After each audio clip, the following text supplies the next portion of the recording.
Good morning, all the participants. This is 39th practical training module on the labor laws. And for this particular practical training module, we have a special invitee in the form of CCM, Central Council member from Bangalore, Kota Srinivas. And we have faculty Vivek Agarwal, supported by Manish Goel. Both are from Siliguri. And today's topic is labor law. Labor laws is not much part of the CS syllabus, but yet we kept as a topic because whenever you are going for audit, when you are going for verification of transactions, you must have understanding about the labor laws. If you are not having proper understanding of the labor law, then you will not able to justify your assignment. With these views, we kept this topic, and these practical training modules are helping students in understanding the areas where they are not working even, because whatever we are discussing with the practical aspects, not only technical. So all faculties helping students in doing the things in practical way. I want to thank the entire team also, because they are continuously, 39th week, they are continuously arranging and conducting these practical training modules. So far, we have conducted on the day of Christmas, New Year Day, Deepavali, so many even festive days also. We have not closed these classes, and because it is conducted on Sunday morning only, so we are going with it. And definitely congratulations to team. Now I will straightway request Kota Srinivas to address all of you for today's practical training module. Over to Kota sir. Yeah, thank you, Sushil sir. Just 1 minute. Just give me 1 minute, sir.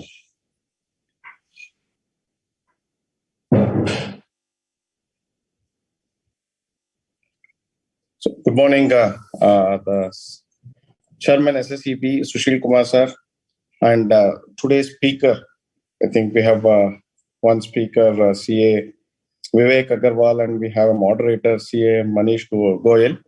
Good morning to both of you, and good morning to the officers and staff of SSEB and all the students who have joined for this particular program. As Chairman was telling, this may not be a syllabus topic. Like labor laws may not be covered entirety in our CA syllabus, but as he said, whenever you go for a audit, so these are some of the things which you have to focus on and give your comment so that it will be a complete audit as such. And let me also compliment SSEB for doing this practical training modules for CS students. And as he said, this is the 39th such program of practical training. Today's topic is labor laws, practical aspects from hire to retire. So this is the 39th webinar, and today's topic is labor laws, hire to retire. Of course, more detailed, we have our speaker, Vivek Agarwal, who will be taking you through that.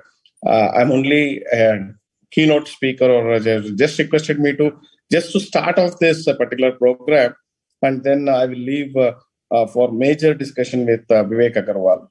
Now the topic is labor laws from hire to retire. So few things I would like to say, what all the things you may have to know while going for an audit, and where you have a bigger audits or where you have a more number of employees employed in a particular organization as such.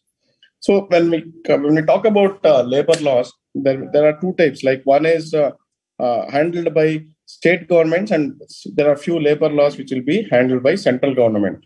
So there are both the ways. Like state government labor laws are there, central government labor laws are also there. So we have to see what is that we have to look into when we talk about the labor laws as such. Before getting into the labor laws, when you go into a particular audit, so these are all some of the things beyond the books of accounts.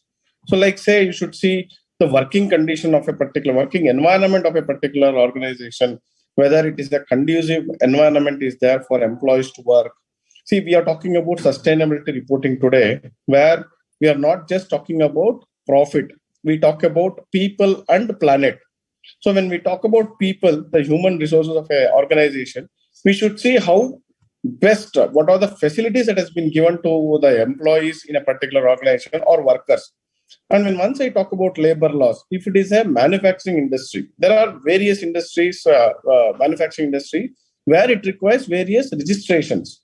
Like it may be pollution control registration may be there, or if it is a food industry, food this thing is required, or if it is a chemical industry, some licenses are required. So first we should understand whether that particular organization is having all the licenses as such. Then when it comes to salaries like state, this thing is there, profession tax is there, where you have to see state wise, it is state wise profession tax is there, whichever state you are doing the audit, or whichever branch where it is located, that particular state, you should see whether profession tax registration is there and whether proper profession tax has been remitted on behalf of the employees as such. Moving further, say like there are certain conditions, like if you have more than 10 employees or 20 employees, ESI registration is required, PF registration is required, and there are certain conditions for factories. Like if you have more than 15, I'm really not knowing about the exact numbers. Maybe if Vivek knows, he can tell. So it's like I heard, like if we have more than 50 employees, we should have a canteen facilities, 15 employees on rolls. So this is, I think I've heard in my state, but if there is a difference in the state wise, the Vivek will tell. So something like if you have more than 50 employees, you should have canteen facilities for the employees. Then you should have a separate bathroom facilities, one for ladies, one for gents. So all those things, so many things will be there. Like working hours, you have to see what is the working hours. And if they go beyond that working hours, what are the OT that they are getting? So all these things are there. Plus now, there is one more act. I don't remember the exact legislation. Like it says where you will have sexual harassment or prevention of sexual harassment, and other act is there. So when once we talk about sexual harassment, it doesn't mean only for females. It can be even for males and others. So whether there is a committee for that, whether everybody has to form a committee for that particular thing, every industry. And if there is any query or any such instances are there where there is a abusement on any person or racism is there, something is there, they have to go and report to that committee. So these are some of the things which will not be in our syllabus, but we have to understand from outside and see that has been done. So when it comes to the syllabus, let me come to the syllabus. ESA and PF is very much required for industries. So where they have more than 10 employees or 20 employees, as the case may be. And today, if you see under Section 43, the disallowance, and under Section 36 of the Income Tax Act, whenever you are supposed to remit the employee's contribution, whatever has been deducted from employee, it has to be remitted within the due date as specified in that particular act. That is ESA Act and PF Act. It is 15th of subsequent month. So if you are not remitting, the employer is not remitting that particular amount, it will be permanently disallowed. It is not that when you remit in the next month, it will be allowed. It will be permanent disallowance. This is the change in the Income Tax Act. So whenever you are doing this ESA PF, of course, even when once you are doing this 3CD, you will understand there is a column where you have to key in all those things. So even 1 day delay, the entire amount will be disallowed. So you should be very careful while doing all these audits, and there is no scope for even a day of delay. So within 15th of subsequent month, everything has to be remitted. So this is during the employees or the labor laws which you have to see. Then you have to see something called on retirement. Post-retirement, what are all the facilities employee will get? It may be the gratuity, it may be superannuation, or leave encashment. So various things are there. And bigger companies, you will have trust formed.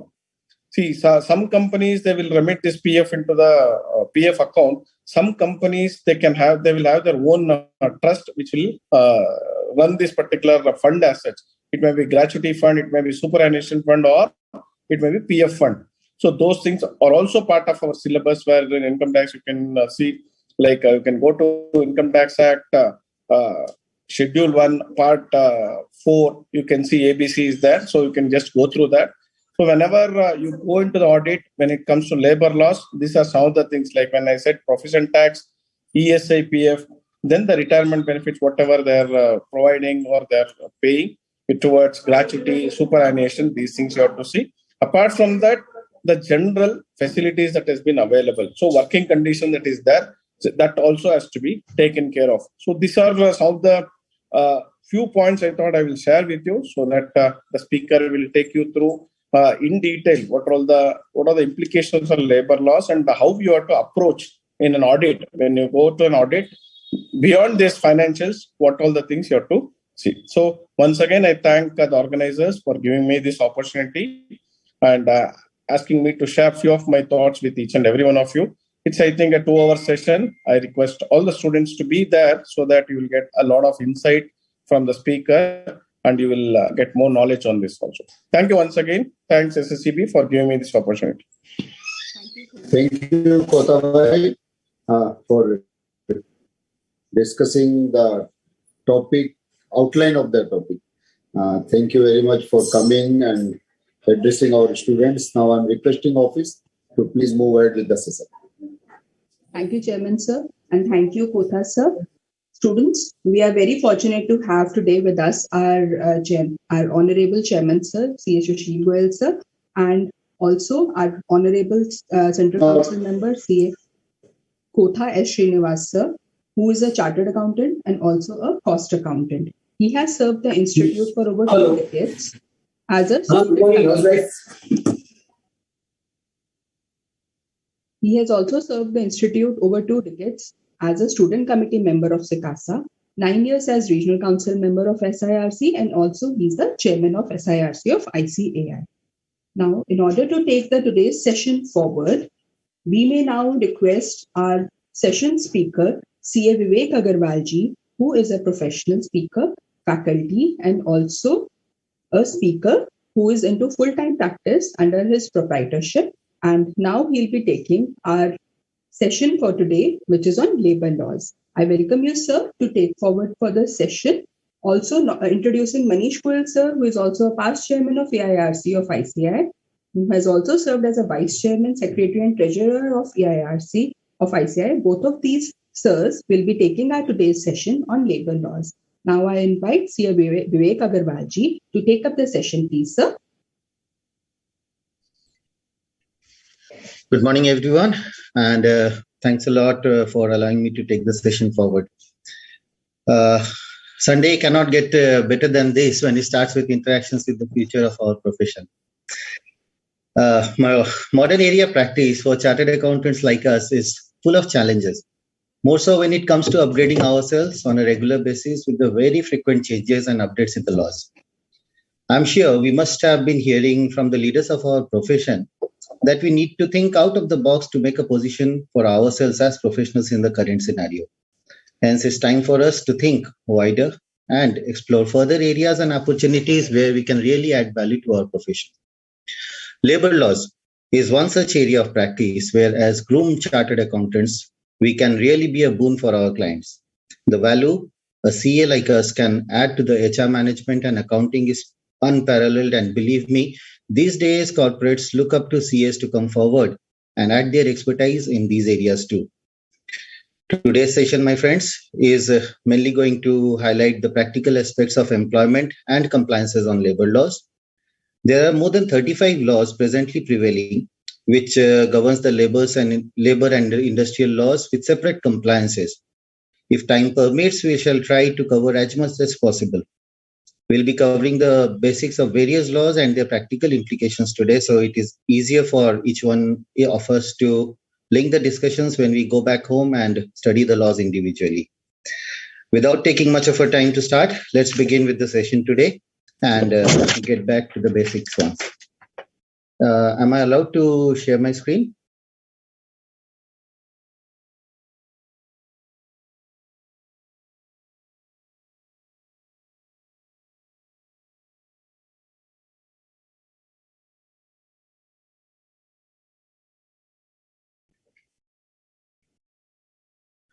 Is my screen visible to all? Yes, sir. Thank you.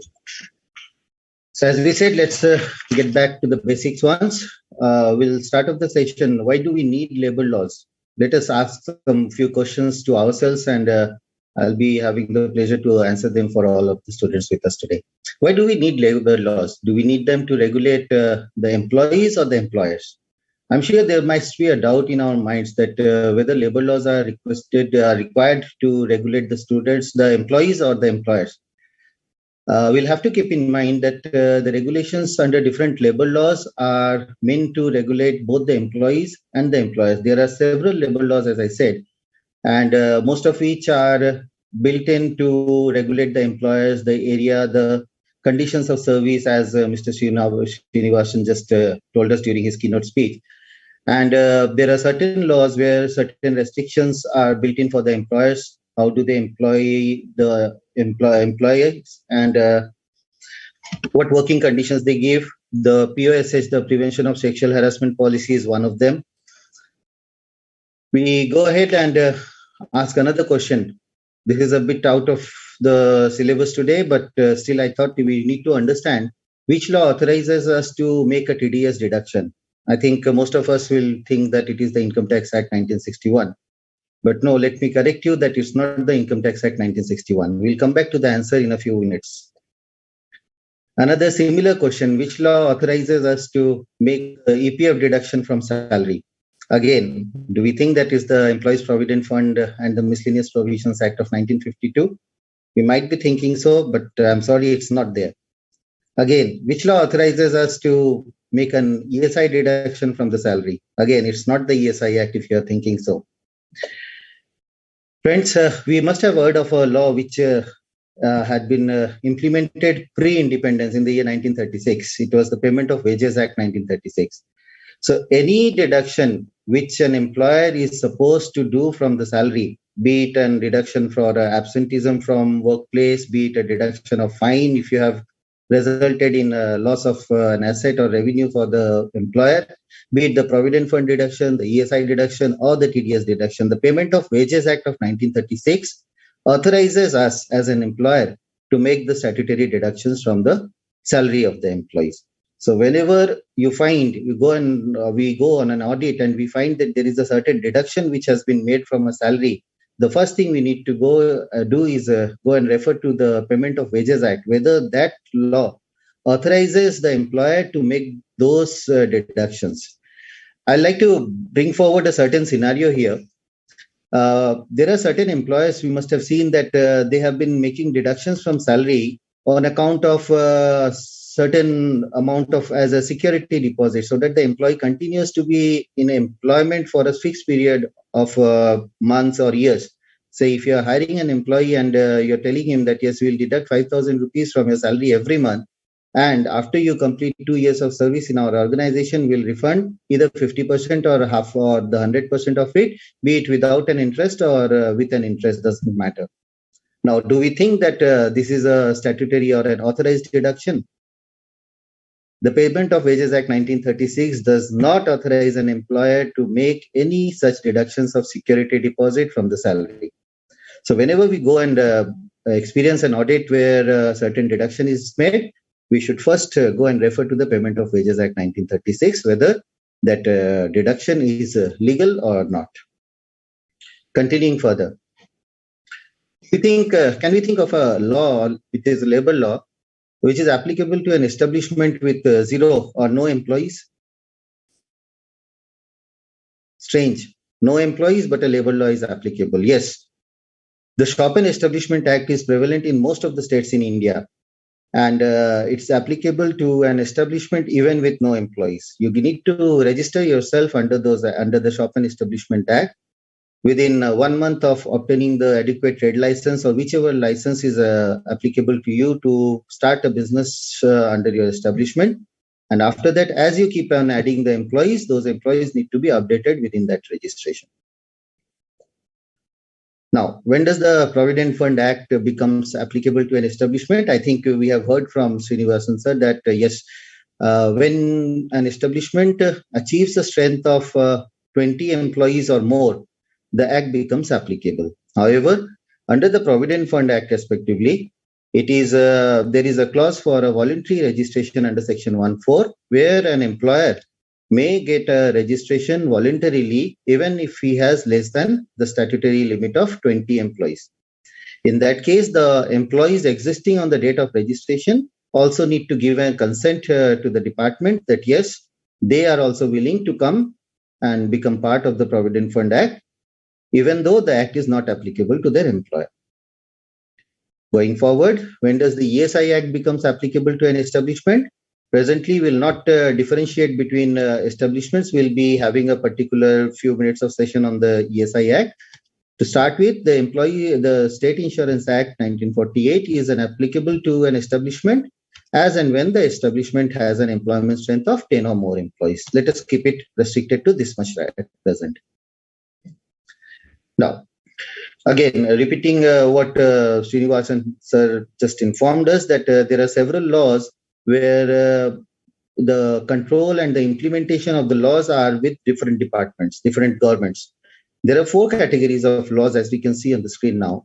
Number 1 is the labor laws enacted by the central government, and the enforcement is also done by the central government. We'll see the list of the laws in the next screen. Number 2 are the labor laws which are enacted by the central government, and the enforcement lies with both the central and the state government. Number 3 is laws enacted by the central government and enforced solely by the state government. The last and remaining part is labor laws enacted by the various state governments, and they are also enforced by the state governments itself. This is the list of the 4 categories which we just discussed, that what are the different laws. I have not been able to include all the labor laws which could have been included because of a shortage of screen space. However, the major laws have been included in the list. We can share the PPT afterwards with the contestants, so that with the participants, so that they have a thorough idea on what we need to discuss. Today we'll be having the basics discussion on the Provident Fund, the Employee State Insurance Act. What opportunities do we have in labor laws as future chartered accountants? And if there are any topics which come on request, we'll be happy to answer each one of them. But before we start, we need to understand that as we go for an audit, or if we are an employer by virtue of an establishment of which we are owners for, there are certain things we need to wipe out and learn before we get into the details of the Provident Fund and the ESI Act. So the best practices which needs to be understood are whether the issue of appointment letters. We must have seen that every employer is issuing an appointment letter to an employee. So the first question is whether the appointment letters are mandatory to be issued or not. Again, as we said that the Shop and Establishment Act is applicable almost in all of the states in the country.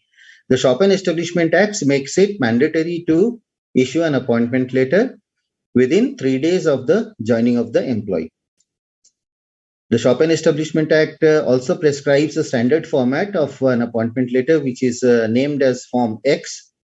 And you can always modify the appointment letter in terms of the different working policies, the leave policies which you have, the CTC calculation which you need to disclose to your employee who is being appointed, and various other conditions. The jurisdiction in case there is a dispute over employment, which court will have a jurisdiction to resolve the dispute. Everything can be mentioned in the appointment letter which an employer can think of.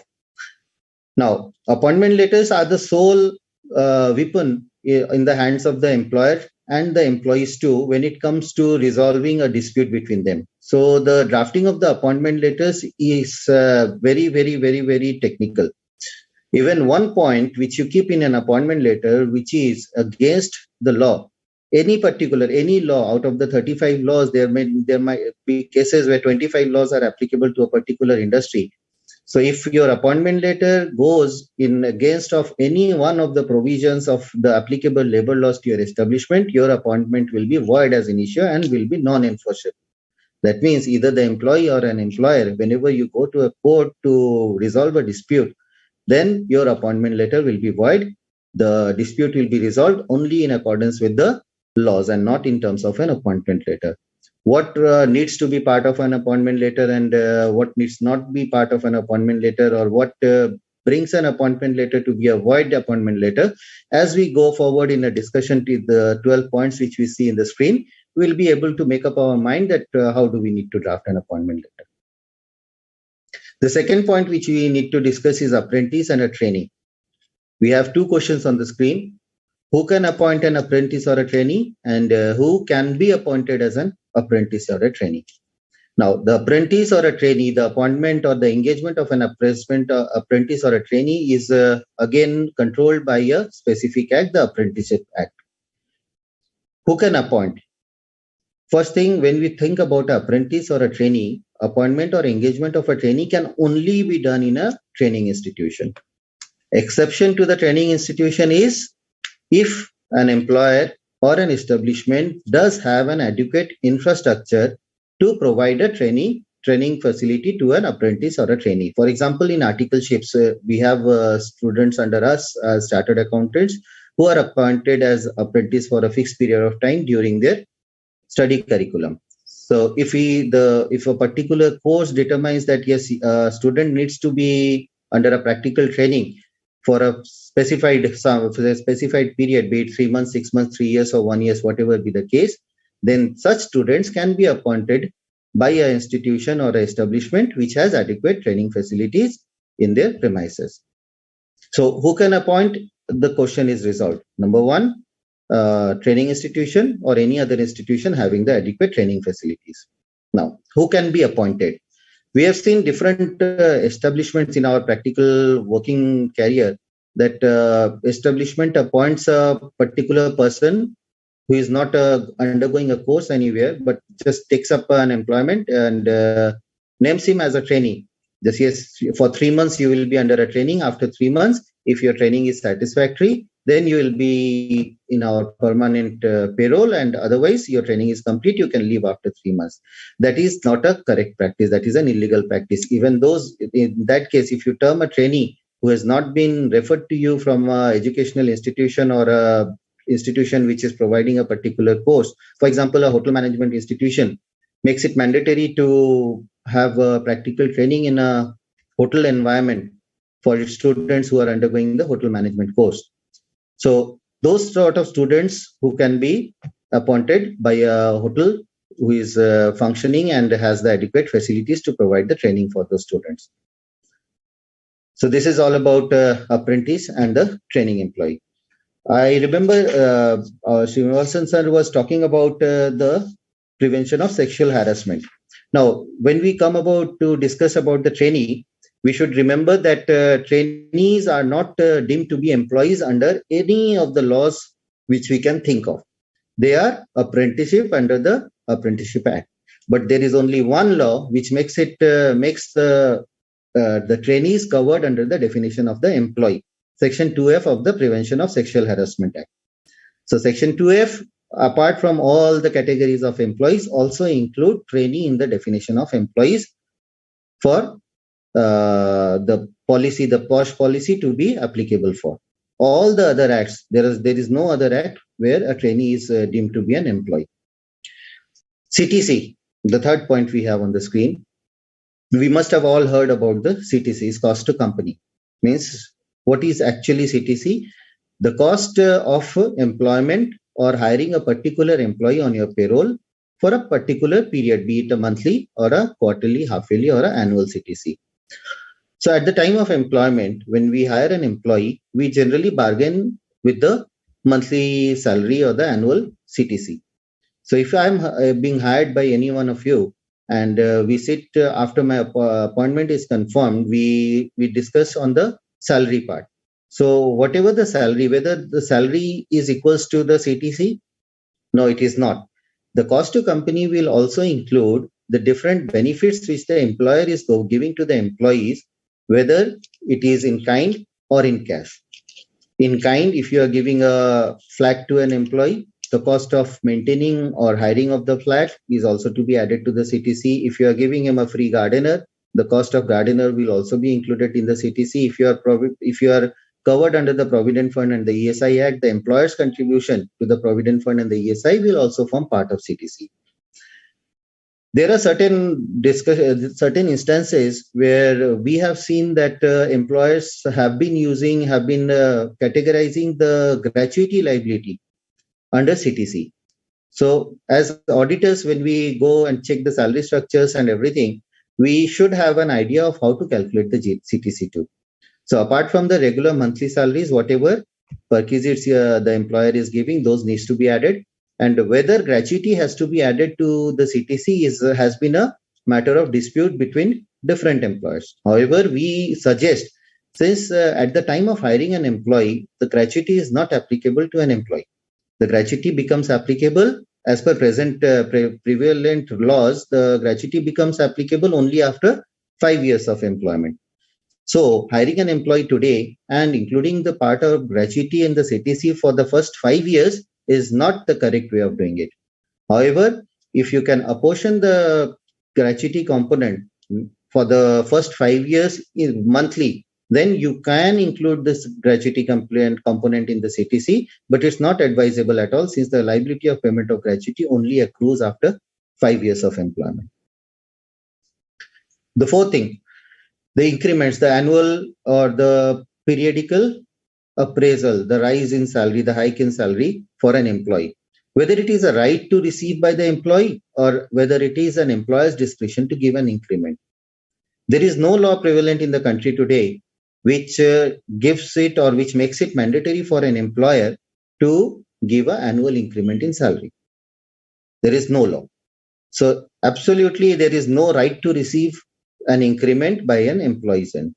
However, if your appointment letter categorically defines that yes, you will be entitled to receive an increment of such and such percentage over your last salary or a fixed sum of amount over your last salary, or there is a particular law which comes into place that yes, after completion of this much period, increment of this much has to be given to the employee.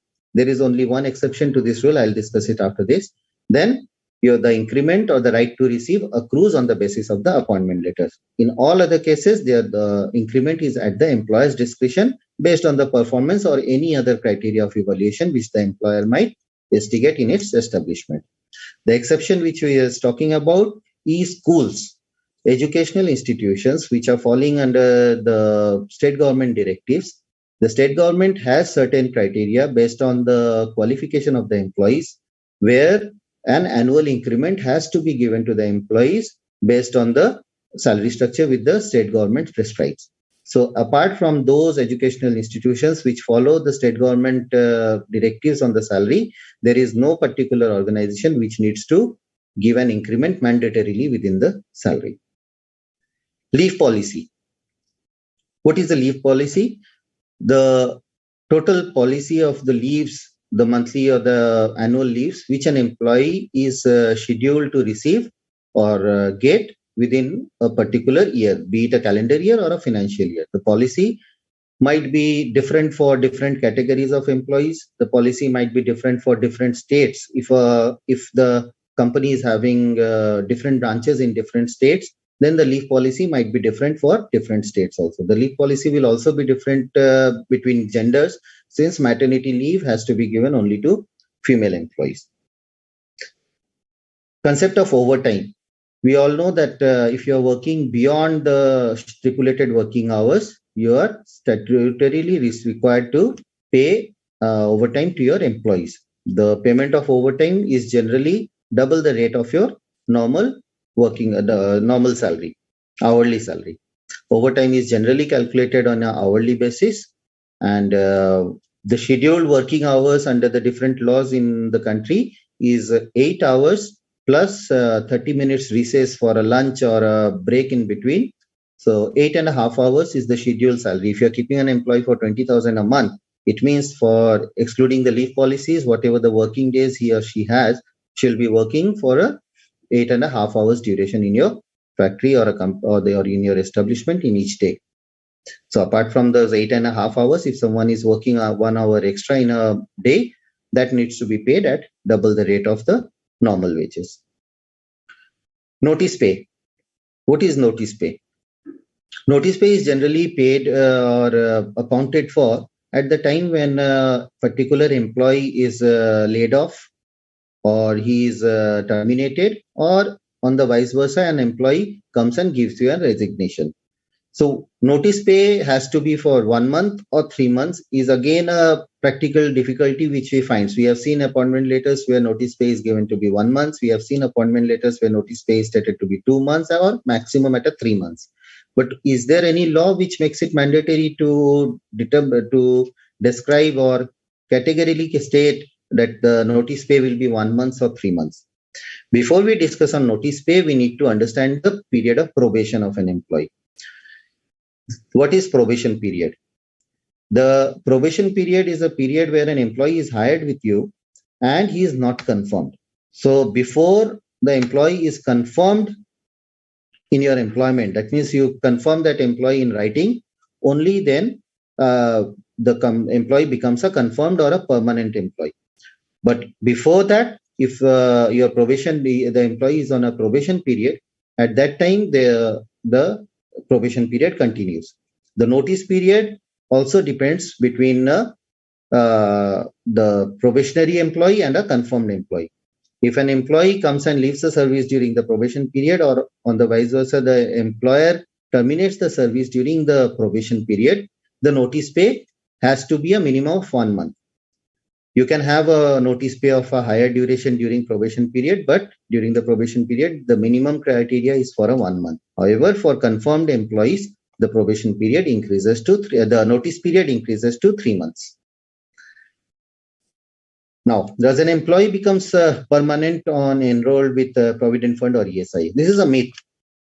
Most of the employees we come across have a myth that if we employ an employee and enroll him or her with under Provident Fund or ESI, it becomes permanent. But yes, as the previous discussion we just had a few minutes back, an employee can only become permanent if you give a in writing that the employee is stated to be permanent from a particular date. Any law does not make it mandatory to make an employee permanent if he is enrolled under any of the benefit schemes or the social security schemes. Probation period, we have already discussed what was it. The next thing which comes into figure is payment of bonus, whether it is mandatory by law or it is again a choice of the employer. The payment of bonus is regulated by another law, which is the Payment of Bonus Act of 1965. The Payment of Bonus Act states if an employer has available and allocable surplus in any of the previous years, and if he has employees who have worked more than 90 days in the previous year, more than 30 days in the previous year, then such employees are entitled to receive a mandatory bonus, which is equals to 8.33 of their net annual earnings during the customary bonus period applicable in the particular state. For example, in West Bengal, that generally the bonus is being paid during the puja season, during the Durga Pujas, which comes in around of September and October. This might be different for different states.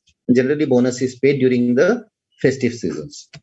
So Bonus Act makes it mandatory for payment of bonus only if you have an positive allocable and the available surplus, and added to it employees who have completed 30 days in the previous year. How do we terminate an employee? How can we terminate an employee from the employer's perspective? Termination of an employee can be done on various grounds, whether it is due to misconduct of the employee or whether it is due to the termination of contract. The period of contract was for only 2 months, and after 2 months you are not renewing the contract. So what are the different benefits or the different obligations which an employer has at the time of termination of the employee? If the employee is being terminated by a willful misconduct or a disobedience or something unethical which the employee has done, the employee will not be entitled to receive any payments of gratuity or compensation at the time of termination by the employer. However, if the employee has successfully completed its employment tenure, which was by a fixed term employment contract, then the employee is subject to receive benefits of the Gratuity Act. If the Gratuity Act is not applicable, that means if the employee has not completed 5 years and the employee is terminated by the employer for reasons other than misconduct and those, then the employee is also subject to receive the retrenchment compensation. So the formula for calculation of gratuity after 5 years is the last basic pay into 15 into number of years of services completed divided by 26. The same formula is again replicated to the retrenchment compensation also. However, the denominator 26 changes to 30 when we calculate the retrenchment compensation. The full and final settlement. After the employee has been terminated, an employer is subject to make a full and final settlement of the employee's account. There are certain declarations which we need to take from the employee during full and final settlement, so that any other liability which might have accrued on the date of termination must have been settled during the full and final settlement. So this requires a lot of study and knowledge before you prepare a full and final settlement. The thorough reading of all the different laws and the practical scenario of the HR policies in the organization will give you a thorough idea of how to complete the full and final settlement. So this is all about what I needed to discuss before we started off with the Provident Fund and the discussion on the Provident Fund and the ESI laws, which are also part of the subject for our CS students. So these are certain things which will give you an insight on how to proceed and read the laws. Whenever you go back home and read the laws, the discussions which we just had in the last 30 minutes will give you a thorough idea of how to go across and read the laws. We'll take forward and start our discussions on the Employees Provident Fund Act 1952, part of which we have discussed during the initial Q&A, that the act is applicable to an establishment where 20 or more persons are employed. You can see I've highlighted the word persons in the screen. We have not used the word employees here. So why persons and why not employees? So this is the basic discussion which we need to understand before we get into the depth of the Provident Fund Act. So the persons means any person who is employed in your organization will be included to reach the strength of 20 or more employees. Now, those persons will also include temporary, casual, probationers, confirmed employee, contractual employees, outsourced employees, employees hired through an outsourced agency such as security guards or housekeeping staff, and also apprentice. Even though the contribution part, when we discuss further ahead on the contribution part, will exclude certain categories of persons such as apprentices from the part of when it comes to making contributions under this act. However, for the purpose of registration, for the purpose of applicability of the Provident Fund Act to an establishment, we must understand that 20 or more persons has to be seen. So in a whole, if all categories of employees included comes up to 25, out of which we have 20 apprentices in our organization, that means we remain with only 5 employees who can be actually termed employees under the Provident Fund Act. Even then, the law is applicable to you. So it's not that you can exclude the apprentice for the determination of applicability of that. So who are the eligible employees who are required to contribute or who are required to be covered under the Provident Fund Act? Any person who is employed directly or employed through a contractor. For example, you are employing 20 employees, out of which 10 employees are directly on your payroll and 10 employees are on a third-party payroll. You have an office where you are keeping 5 security guards and 5 housekeeping guards who are on a third-party payroll, who bill you on a monthly basis and you pay them their bills, and the salary is disbursed through a third-party payroll outsourced persons provider, whom we term as a contractor in our discussion now. Now, the employees who are drawing a salary up to ₹15,000, I'm sorry. So the salary will include the basic salary, the DA, the retaining allowance, and the cash value of food allowance. So basic and dearness allowance, we must have all been acquainted with. Retaining allowance is a new word which might have come during the discussions, and cash value of food and concession is another new topic which is to be discussed. Cash value of food concession is that if you are providing a food in your factory, in your establishment to your employees, the cost of providing the food to a particular employee will also be added to the salary portion to quantify the salary for the deduction of Provident Fund. What is retaining allowance? Retaining allowance needs to be understood whenever there is a dispute between an employer or an employee.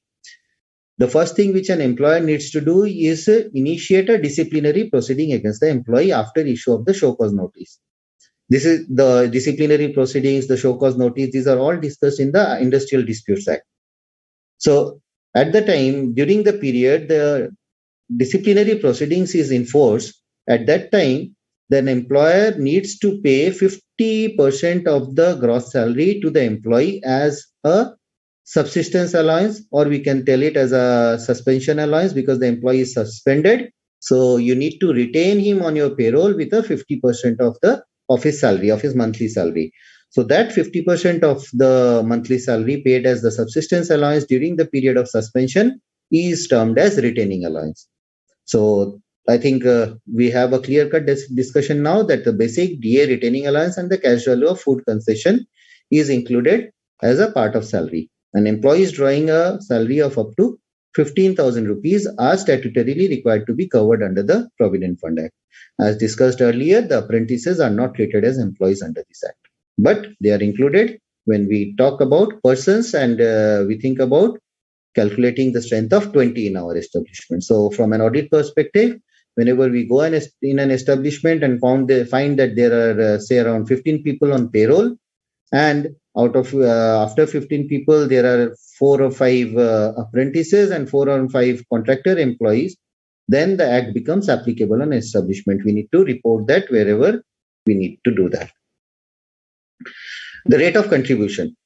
So the rate of contribution is 12% again on the basic DA and the cash value of food allowance. Retaining allowance, since it is a very exceptional case, I have excluded it from the calculation here. But wherever retaining allowance is paid, we need to add that too. The employee needs to contribute 12% and the employer needs to contribute an equal amount, that is 12% for the Provident Fund, and balance 1% as administrative charges, and 0.5% goes into the insurance scheme, which is parallelly run by the Provident Fund department himself. The monthly contribution, the remittance of the monthly contribution needs to be on or before the 15th of the following month. However, during the COVID period last 3 years back, we have seen that the department had extended the due dates of contribution for a few months. The extended due dates will be replaced if it is done by the department. That is the 15th of the respective of the following month will be changed whenever there is an extension notification. We have already discussed this. Now, when we say that the employee is drawing a salary up to 15,000 rupees a month, they are mandatorily to be covered. Now, what about the employees who are drawing a salary of over 15,000 rupees at the time of joining an establishment? So we have a flowchart in front of us.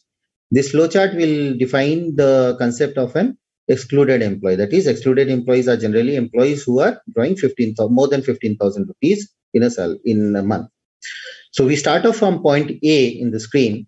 And at that point A, that the employee has joined on 1st of July and is joined at a salary of 20,000 per month. So the first idea we have is that the employee is an excluded employee for the purpose of payment of contributions.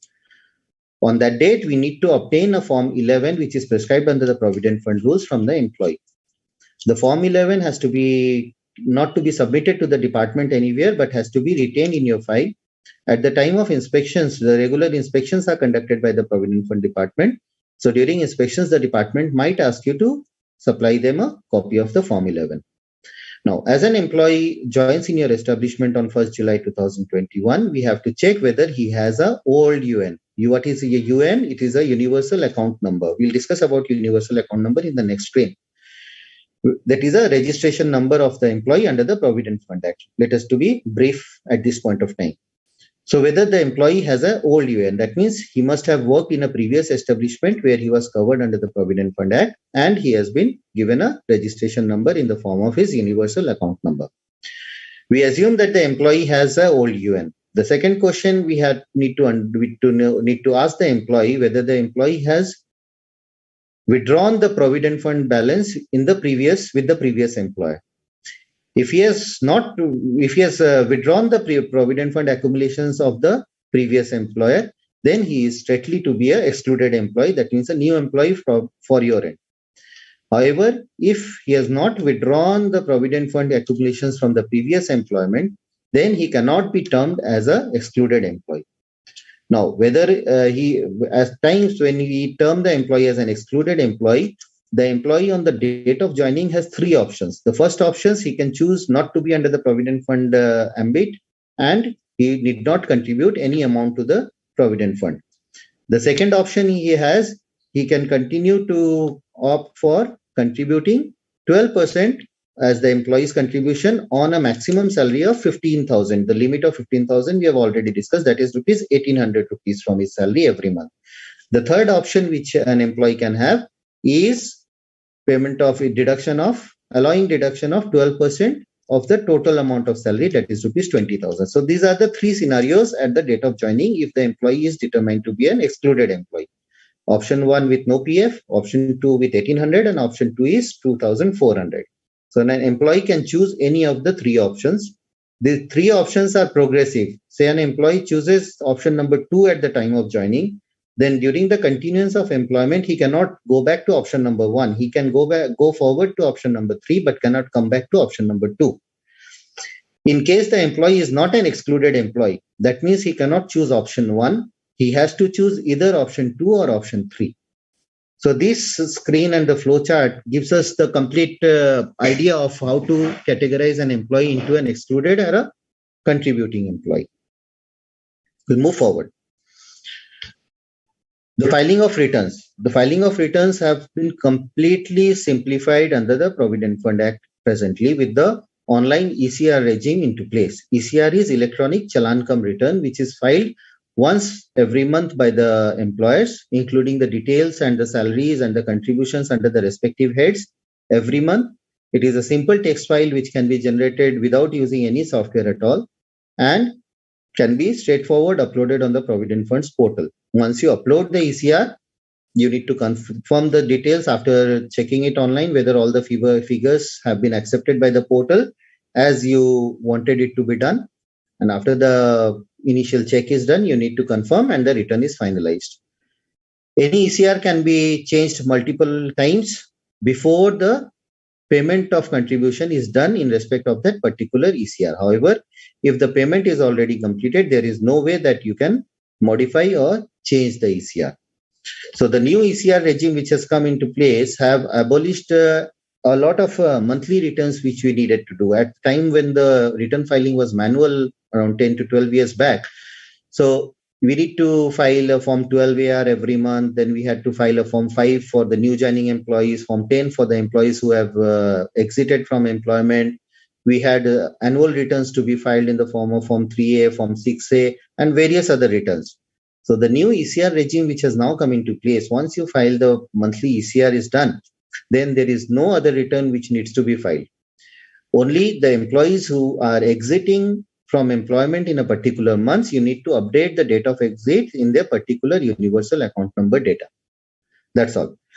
You have also an option to file multiple ECRs for different branches or different categories of employees. If you have cost centers established in your establishment, you can have different ECRs uploaded on the Provident Fund portal for different cost centers so that the account keeping or the bookkeeping or the record keeping is perfect and hassle-free in your organization. There were two schemes, the Pradhan Mantri Gramin Rozgar Kalyan Yojana and the Atma Bharat Rozgar Yojana. So under these, there was a limitation for filing multiple ECRs. However, if your establishment is not getting any benefit under the PMGKY and the ABRY, then you have always the option of filing multiple ECRs. The registration of employees is also very simplified these days. There is again a text file which needs to be uploaded. You can also fill the complete form online. However, when we have bulk joining in an establishment, we prefer to upload the text files and the complete registration is done within a few minutes. The exit return can be filed also through the employees portal. The employee also have access to the Provident Fund portal through their UAN login, the Universal Account Number login. So even they can update their exit returns.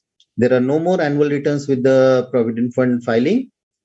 The licensing with the department has reduced considerably because of filing of online returns, and the e-inspections and e-courts have been already started by the Provident Fund department. So these days, all the hearings and the proceedings which are conducted by the Provident Fund authorities are done online, and there is no requirement of physical presence in the hearings, as we have seen in the faceless assessments for the income tax proceedings also.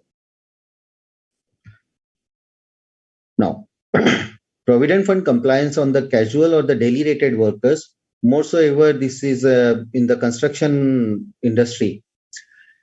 The compliance under provident fund and the ESI acts have been very, very difficult for the employers who are under the construction industry. More so ever because there is a frequent migration of workers from one site to another site in the same locality. An employee coming today for the next 15 days, and the next 15 days he might be working for some other organization, other establishments in the same industry. So earlier during the manual return filing regime, this was a very, very, very, very tricky and cumbersome job for the employers to file returns under this for the construction workers. But with the UN regime, now the UN gives you some advantages. The employee, when he joins a particular organization where the Provident Fund Act is applicable, an employee is given a universal account number based on his Aadhaar. So if an employee does not have an Aadhaar, he cannot be enrolled under the Provident Fund scheme. So employees only having valid Aadhaar can be given a universal account number. That universal account number will remain with the employee throughout his life. If he is joining my establishment today, apart from universal account number, my Provident Fund portal, when I add him to my registration, he will be allotted a member ID. That member ID is unique and only applicable to his employment in my organization. Say after 2 years, he exits from my establishments and goes back to some other establishments. The UN will remain same. However, a new member ID will be allotted from the respective login of the new employer. The employee will have options to merge both the member IDs in a single ID. So whichever the last member ID is, the employee can transfer his Provident Fund contributions one by one to the last member ID, and after he ceases to be an employee anywhere else, if he wants to withdraw the fund, he can withdraw the funds based on the provisions as applicable under the Provident Fund Act. So the simplified transfer of accounts between employers, this is how it is done between different member IDs. Till the time you have not transferred your account from one member ID to another, you will always be able to view all the passbooks under different members ID. And presently, the complete withdrawal process from the Provident Fund accumulations is paperless, is based on Aadhaar OTP, and it takes just a few minutes to file your claim. We have seen a drastic improvement in the settlement of claims also by the Provident Fund Department, and we have seen claims being settled in as early as 3 days of filing the claim. This is one audit perspective which we need to remember: late deposit of the Provident Fund contributions. Whenever there is a delayed payment of contributions, we have seen that the 15th of the successive month is the due date of payment of Provident Fund contributions. Whenever there is a delay, there are two things which are attracted. First is the interest under Section 7Q, and the last thing is the damages under Section 14B. So interest at the rate of 12% per annum is being charged by the Provident Fund Department on delayed deposits, and damages, which is in the nature of a penalty, is being charged at the rates which we see on the screen. If there is a delay for 0 to 2 months, the damage rate is 5%. If it is delay for 2 to 4, the damage rate is 10%. 4 to 6 months is 15%, and delay above 6 months is 25% per annum, subject to a maximum of 100%. Say if you have made a delay of over 2 or 3 years, that means 25% will keep on increasing every year, and at most it can go up to 100%. So the amount of damages will never exceed the amount of contributions which was payable for that particular month.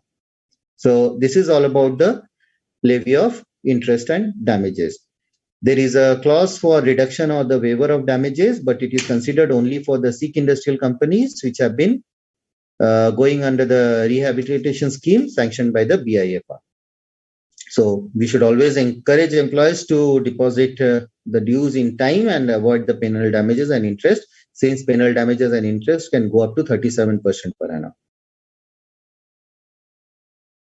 We have discussed the 7Q part also. Now, the opportunities we have for the chartered accountants or the future chartered accountants as students we have today. The area of labor laws practice is so huge for chartered accountants like us, but unfortunately, we have seen very, very less chartered accountants who have been practicing solely in the area of labor laws practice. There are different venues of practice which comes up every now and then. This is the recent discussion which I'll be doing with you. Earlier, there was an exemption scheme for the NGOs, which started in the year 1983, which exempted NGOs from the applicability of the Provident Fund Act, which means that NGOs who were not charging any amount from the beneficiaries for providing the services, they were solely dependent on the grants and donations only. Those NGOs were exempt from the applicability of the Provident Fund Act 1952. This exemption notification was first issued in the year 1983 and was being renewed after every 3 years. But the last renewal, which was done in 2012, that renewal was not extended post 31st of March 2015, which means all such establishments who have enjoyed the status of the exempted establishments till 2015 of March, they had come suddenly within the ambit of the Provident Fund Act from 1st of April 2015. We have seen a huge spurge in the registrations for NGOs on 1st April 2015, and that spurge is still continuing because many of the NGOs were not informed about non-extension of the notification, because this was not a particular NGO-based notification. This was a general notification for all the NGOs. So there were several NGOs who did not know that the exemption notification was withdrawn, or the knowledge that the exemption notification was withdrawn was communicated very late with them. So they suddenly came up with under the net of the Provident Fund Act. And when they came up with under the Provident Fund Act, the scenario was completely new for them. So as chartered accountants, there is the opportunity started from 1st of April 2015, but still continuing. There is an opportunity for chartered accountants like us to get them evaluated of their past liabilities. We are in 2023 now. We are talking about 8 years backlog, which can be huge in NGOs, because we have seen NGOs working with more than 1,000 employees, more than 3,000 employees. So when 3,000 or 1,000 employees, the back 8 years calculations, the filing of returns, those need to be done very efficiently when an organization is covered with a retrospective effect from 2015. So CAs like us and future chartered accountants also have a very, very big role to play when it comes to compliances on the Provident Fund Act. The compliances, though it sounds to be very simpler, but there are timelines in compliances, and the world knows that when it comes to keeping of timelines, there are no better persons than chartered accountants who can stick to timelines.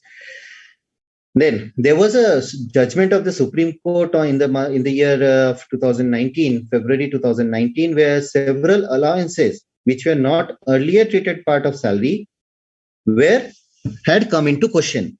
Although the new wages code, which is coming up now, we have heard about the new wages code and the new social security code coming up. The Supreme Court verdict will be void after we see the implementation of the new wages code. However, the Supreme Court's verdict had that time stated that any allowance which is being paid to all category of employees, apart from house rent allowance, will need to be part of the salary for the payment of Provident Fund contributions. As we discussed earlier, that basic DA, retaining allowance, and cash value of food allowance only need to be part of the salary as per the Provident Fund Act. But then several employers had taken the course of not including traveling allowance, conveyance allowance, washing allowance, uniform maintenance allowance, mobile maintenance allowance. We have seen strange names of allowances included in the salary sheets, in the pay structures of the employees, to avoid or reduce the Provident Fund liability on the employer and the employee when it comes to payment of contributions. So the Supreme Court had identified this reason in the year 2019 and stated that any allowance other than house rent allowance will be part of the salary for Provident Fund contributions. So this has created a ruckus in the entire country, and most employers had to revamp their pay structures, keeping in mind the tax implications, also the Provident Fund implications, also the cost to company, which must have increased at that point of time. So as chartered accountants, since we are experts in calculations, this Supreme Court judgment also opened up a new venue for us in practice. And we got assignments for redrafting the salary structures in line with the Supreme Court judgment, in line with the applicable labor laws. And this was indeed a very good opportunity for us. Now, there are certain establishments or organizations which can claim an exemption from the Provident Fund Act, subject to that they are giving a better benefit to the employees as compared to the Provident Fund organization. For example, the Provident Fund organization is presently was giving a rate of interest of 8.50% in 2021, which is presently in the year 22-23 is reduced to 8.1%. So this rate of interest was given to the employees on their accumulations in the Provident Fund every year. 8.10, which is the interest rate today, we can think of it is one of the highest rate of interest presently prevailing in the market. So there were business trusts who had got exemptions from the Provident Fund scheme earlier.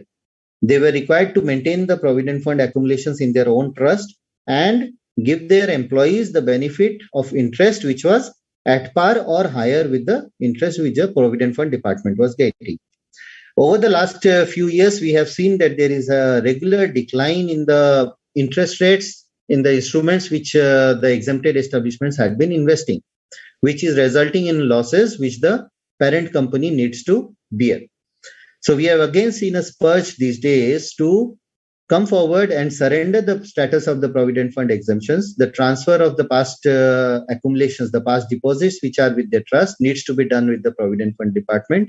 There is a state standard procedure which needs to be done. But again, handholding by the professionals like us is very, very, very important for trust, since the transfer of past accumulations and the surrender process is very, very, very technical and complex. So this reduction in interest over the past few years, the continuance of a higher rate of interest credited by the Provident Fund department has resulted and given us as chartered accountants new opportunities which we can encash in our professional career.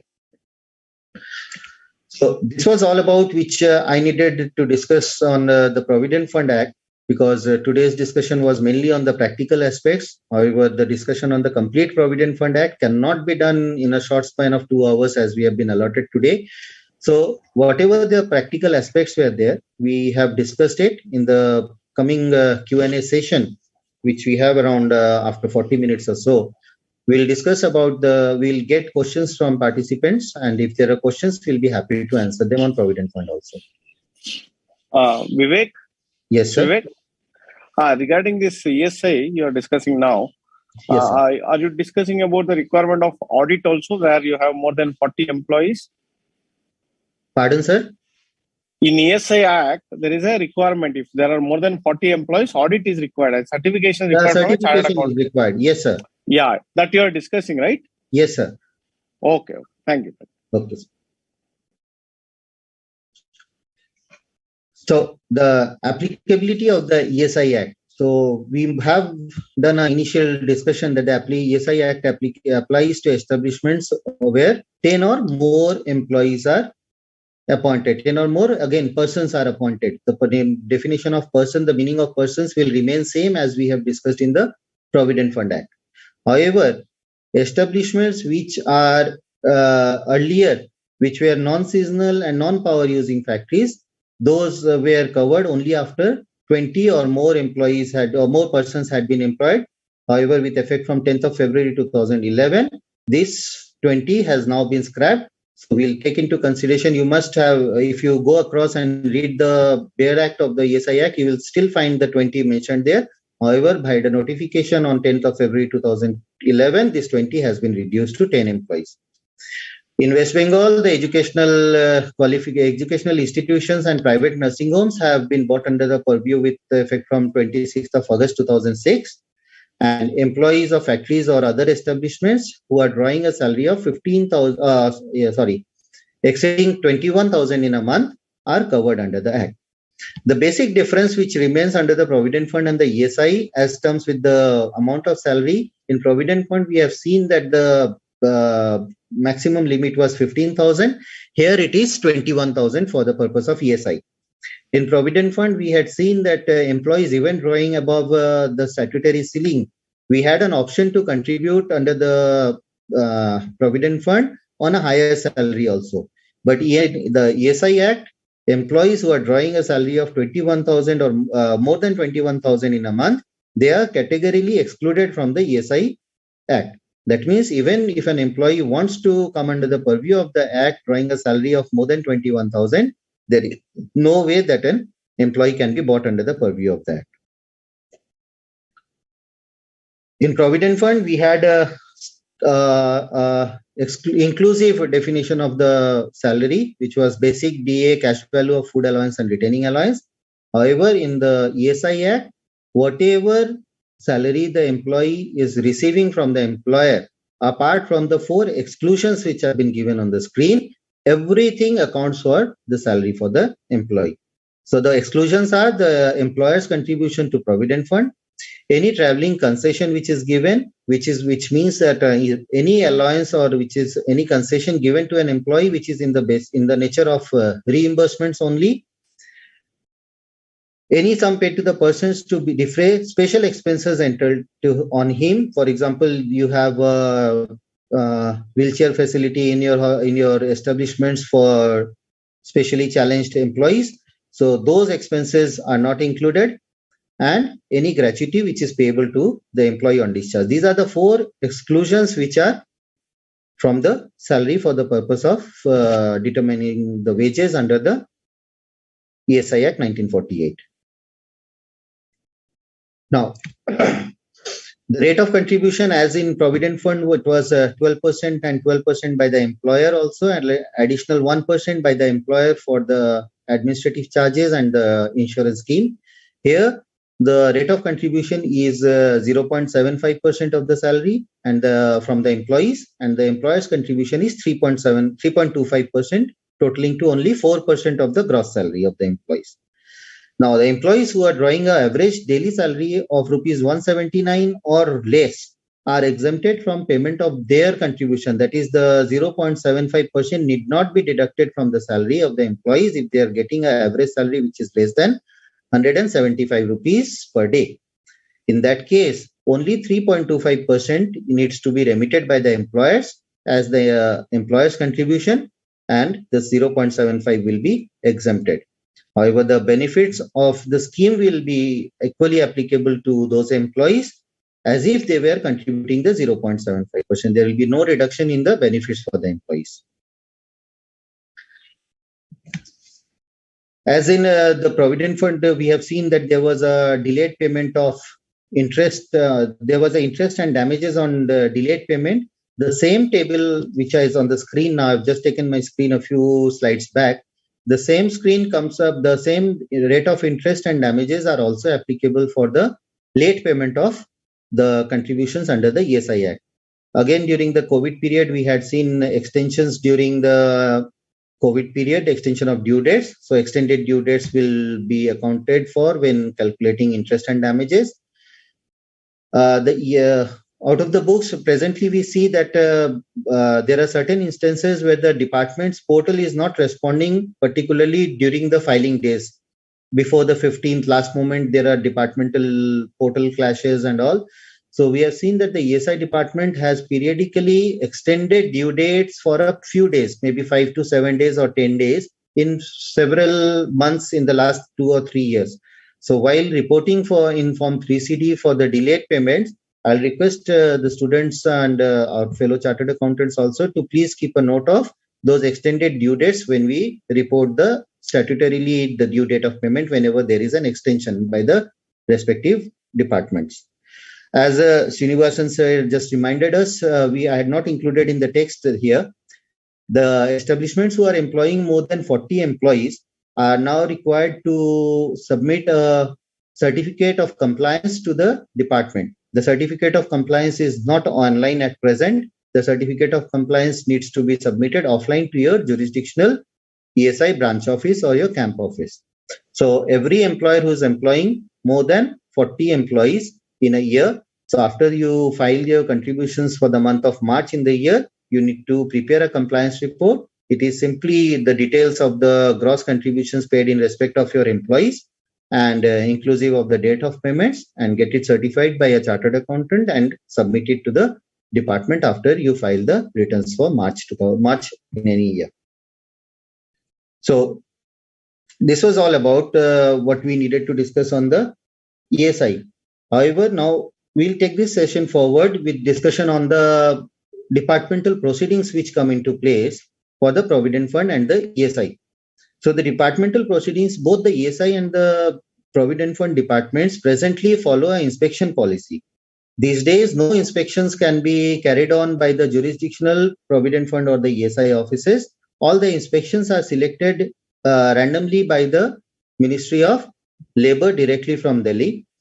The employers receive a mail on their registered email ID a few days before the scheduled date of visit by the departmental inspectors or the social security officers, as we call them.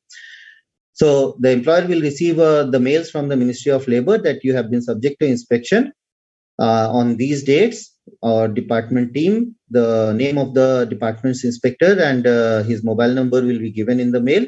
He'll come up to you with a prior intimation is already with you that such and such person will be coming for an inspection to your establishment, and he will request you some data and details for the period post the last inspection. The last inspection might have been done 2 years back or 3 years back.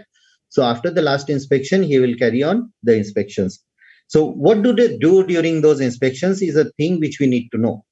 For Provident Fund and ESI, the basic criteria of inspection is whether there have been employees in the past period who were subject to receive the benefits and payment of contributions for them were mandatory during the inspection period, but might have evaded the payment of contributions for those employees. So the basic purpose of inspection is to find out the evasions which have been done by the employers for knowing or unknowing reasons. So they might ask you for your salary sheets, they might ask you for the returns which you have submitted, they might ask you for presentation of books of accounts and your annual financial statements. So if your annual financial statements state that you have paid a salary of 1 crore rupees in a year, out of which you have paid Provident Fund contributions say on 50 lakhs rupees and ESI contributions say on 80 lakhs rupees, the department will come up and ask you the reason for non-payment of contribution of Provident Fund on the balance 50 lakhs or non-payment of contribution of ESI on the balance 20 lakhs. You might have several reasons for the difference. You might have excluded employees for Provident Fund that is drawing 15,000, more than 15,000 a month. You might have employees drawing a salary of 21,000, more than 21,000 for the purpose of ESI, which account for that particular difference. So all we required to do is provide them with the details of those. Even after we provide the details of those, there are certain instances where the department drill into certain ledger accounts in your financial statements. The ledger accounts might be repair maintenance, office maintenance, miscellaneous expenses, whatever. In whichever ledger head the department might assume that you might have booked entries which would have been in the payment in the nature of payment of wages or salary. For example, they will drill you on the repair and maintenance. Since repair and maintenance in any establishment requires two things, the materials and the labor component. So there might be a contract inclusive of labor, or there might be a repair and maintenance which you have done in your establishment where you have purchased the raw materials and engaged separate workers to carry on the repair and maintenance work. So in both the cases, the worker component, the wages component included in the repairs and maintenance will be included for both Provident Fund and ESI contributions. So that might be detected during the course of inspections, and the inspector will, the department will issue you a show cause notice stating that our inspector has reported such and such mismatches in your books as compared to the returns filed by you, and this much amount of contributions under PF or ESI is payable by you. You will receive separate notices by the department quantifying the amount of contributions therein, and they'll give you a personal opportunity to be heard personally with the clarifications if we have. So there are certain things which we need to know when it comes to determination of such wages under ESI. Under ESI, you get a one-time benefit of getting, say, if you have done a certain repair work in your organization, which was a turnkey project of, say, 20 lakhs rupees, and you are not able to bifurcate the amount of the material and the labor component out of it. So in that case, every establishment gets a one-time opportunity to declare that I do not have the breakup of the 20 lakhs rupees which I had spent as repair and maintenance.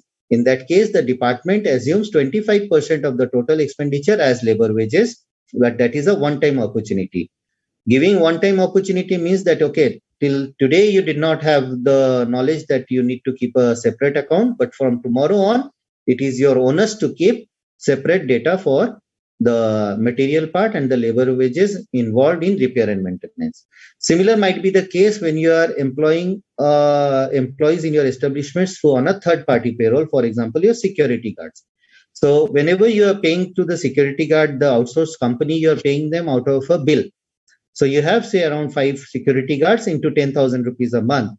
So the security company, the outsourced company, gives you a bill of 50,000 rupees plus his supervision charges or profits or whatever be the case, and charges you a GST or whatever tax is applicable on it, and you make a monthly payment to the outsourced agency.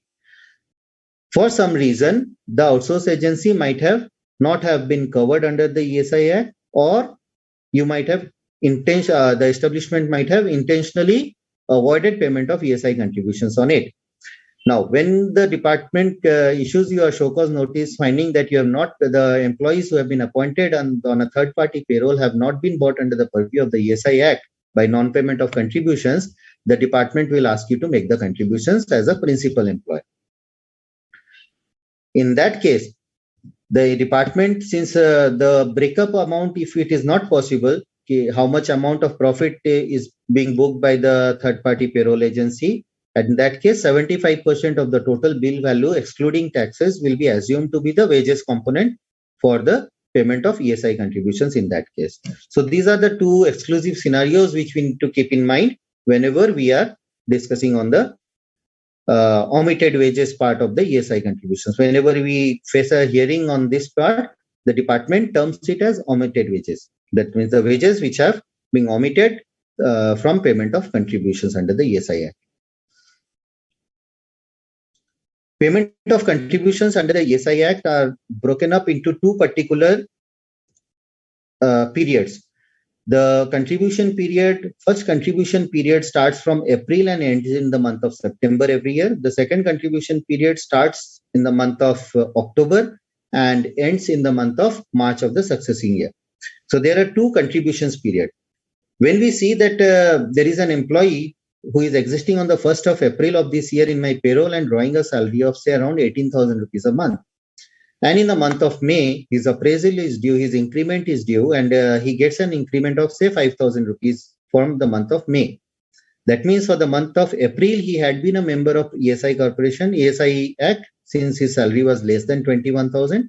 But in the month of May, categorically, as we go with the law, he is now drawing a salary of 23,000 rupees. What happens now? Will he cease to be payment of the contribution payment will cease from the month of May? No, it will not cease.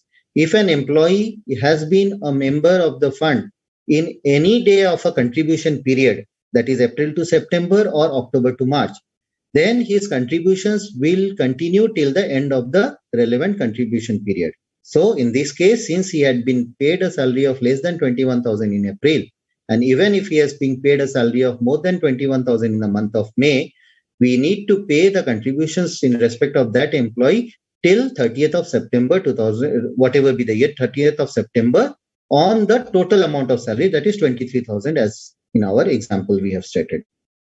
So this thing is generally missed out by the employers when we go for audits and check them.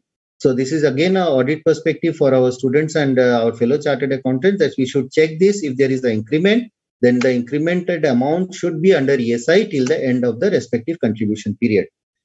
In case an employer fails to make the payment on the increased amount during the contribution period, such amounts will again be quantified as omitted wages during the time of inspection. And the major liability which accrues at the time of inspection, since inspections are not carried on every month or every half year or every year, inspections are generally carried on after a period, say 2 years or 3 years after the last inspection. So since you need to make the payment of contributions for a particular period after 2 years or 3 years, when it is detected during the period of during the time of hearing or inspections, the additional amount of interest and damages also come up to other establishments. So in order to protect our establishments from any financial damages on account of interest and damages, our role as auditors to warn them during the time of audit, be it an internal audit or statutory audit, it is very important as chartered accountants for us. So this was all about the Employees Provident Fund and the State Insurance Act 1948, which I thought we'll be covering today. Again, as stated, we'll take up questions in the Q&A sessions. If there is any point which might have escaped, we'll take up in the Q&A session. We are now hearing from various sources that we are very soon going to hear about the implementation of the Social Security Code of Social Security 2020. We are expecting the code to be implemented very soon this year, since over last 2 years we have been hearing, but because of the COVID period, the implementation was delayed by the central government. There are certain changes. There are several changes in the wages in the Social Security Code, but there are certain things which we need to know and plan beforehand for our employers. I'm sure as when we go for audit, we must have seen that establishments have been bifurcating the salary, say 10,000 rupees of gross salary, keeping 20 to 30% or 40% as basic salary. So out of a 10,000 rupees monthly earning, we have seen salary structures where basic structure has been kept to 20%, 30%, or maybe 40% in some cases. So but presently there is no such rule which particularly determines what should be our salary for the payment of different contributions under the Provident Fund or ESI. So there is no such standardization policy. We have seen that the Provident Fund was paid on a basic salary. But what needs to be the basic salary, how much quantum needs to be the basic salary of our gross monthly earnings is nowhere mentioned. The Code on Social Security and the Wages Code, which is being brought up long, is standardizing this. It says that for payment of contributions under any of the Social Security Acts has to be done at a minimum of 50% of your gross monthly earnings. So if it is a 10,000 rupees gross earnings, that means we are sure that the basic salary will now be at least 5,000 rupees, that is 50% of our monthly earnings when the Code on Social Security and the Wages Code is implemented in the entire country. Presently, the central government has asked different states to give their opinion on this 50%. They have given the 50% as the bare minimum salary for the purpose of social security schemes. But they have asked representations from various states, and most of the states, they have agreed for 50%. However, some states may have given a higher amount of 55 to 60%. So as chartered accountants with us, if we go into the payroll industry and the salary structuring, we need to start planning this for our clients, because if your client is paying a provident fund contribution on 30% as basic salary today, and if the wages code comes up from 1st of April, then we'll see a sudden spurge in the cost to company from the month in which these codes are implemented. So it is better to train the employers, to educate the employers. Yes, sir, there has to be a revision in your wage structure, and accordingly, the wage structure needs to be revised immediately. We just have a few more months before we see the implementation of this. So it is high time the employers who have not yet revised their salary structures, we should advise them and do the necessary hand-holding for planning the tax slabs, for planning the tax structures for the employees, so that an adequate wage structure is implemented across the organization. We saw that in Provident Fund, we had a scheme for voluntary registration. That is, if we are not employing 20 or more employees, we can go forward and even apply for a voluntary registration if you have less than 20 employees. This voluntary registration presently under the ESI Act 1948, there is no scheme for voluntary registrations. Only after you have a employment strength of 10 or more employees, you can go on the ESI portal, on the Shram Suvidha portal to be particular, and get your registration done. So this voluntary registration scheme is now being brought under the ESI Act also, whenever the Social Security Code 2020 is being implemented throughout the country. So employers who have less than 10 employees may also go and register themselves voluntarily under the ESI Act. The EPF contribution rate is now 12%, as we have discussed during our discussions. The EPF contribution rate is stated to be brought down to 10% of the salary. Now, salary, as we have discussed previously, basic DA and all, now those components will be at least 50% of your gross salary, as we discussed a few minutes back. So EPF contribution rate will be 10% of salary for both the employer and employee. Whether the administrative charges and the 0.5% of charges by the employer on EDLI scheme will remain or not, you will see as we see the final draft of the laws when they come up. Presently, there is no option on the online portals for the cancellation of registration number for the Provident Fund and ESI. However, recently we have seen that the Provident Fund portal has given this option, since they are already starting to build up their backend in line with the Code of Social Security. We now have an option for cancellation of registration on closure of business activities online. However, there is a requirement of offline inspections, offline departmental licensings whenever we file a application for cancellation of our registration. This process is now under the wages code is stated to be completely online. So this will again be a faceless sort of proceeding, and your cancellation can be done very easily. The major impact which we are seeing on the Code on Social Security is gratuity on a pro rata basis. Presently, gratuity is applicable to the employees who have completed 5 years of service, as we discussed before. But under the new payment of wages code and the Code on Social Security, gratuity will be applicable to employees on a fixed term contract also. What is fixed term contract or a fixed term employment? See, we are employing an employee today for a period of 3 years. And after 3 years, the contract ends and the employee is let off. So the employee has been let off because being enforced or binded by one of the agreements which was executed on the day of his appointment. Had he continued, he must have received gratuity after a further period of 2 years.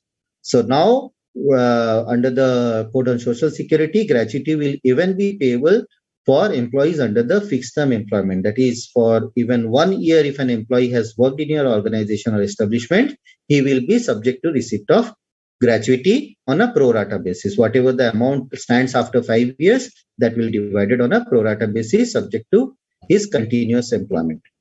This continuous employment word which I used, I just need to highlight, this is a very, very, very, very technical word. So I request each one of us, if we get time further, we'll discuss on the continuous employment in a further session. However, whenever calculating gratuity for your employer or your client, please read through the continuous employment clause in the Gratuity Act. So at times, employers are under the perspective that, yes, if you have executed a contract of employment on the 1st of April of 2020, and you have ended the contract on 30th of December 2020, and again entered a new contract on 1st of January 2021. So whether this break of 1 day in the employment contract will result in non-continuous employment. The Gratuity Act clear-cut says that if it is not because of the fault of an employee that your contract has come to an end after a break, then that break will also be included in the period of continuous employment. This is just a small scenario which I'm giving just to make you understand how difficult can it be for employers to ascertain what is the meaning of continuous service. So before we comment or whenever we see cases of non-payment of gratuity, even after completion of 5 years, the employer taking a stand that yes, his contract was renewed every 1 year after a break of say 3 days, 4 days, or maybe 1 day even. So you need to evaluate whether gratuity was in fact payable in terms of the Payment of Gratuity Act. So this is one of the important things we need to highlight. And wages for the payment of purpose of payment of EPF contributions, as I said, it is being standardized at the rate of 50% in the new wages code. And that's all we have. So if we have any further questions or if we have our moderator to take our session forward, we can share.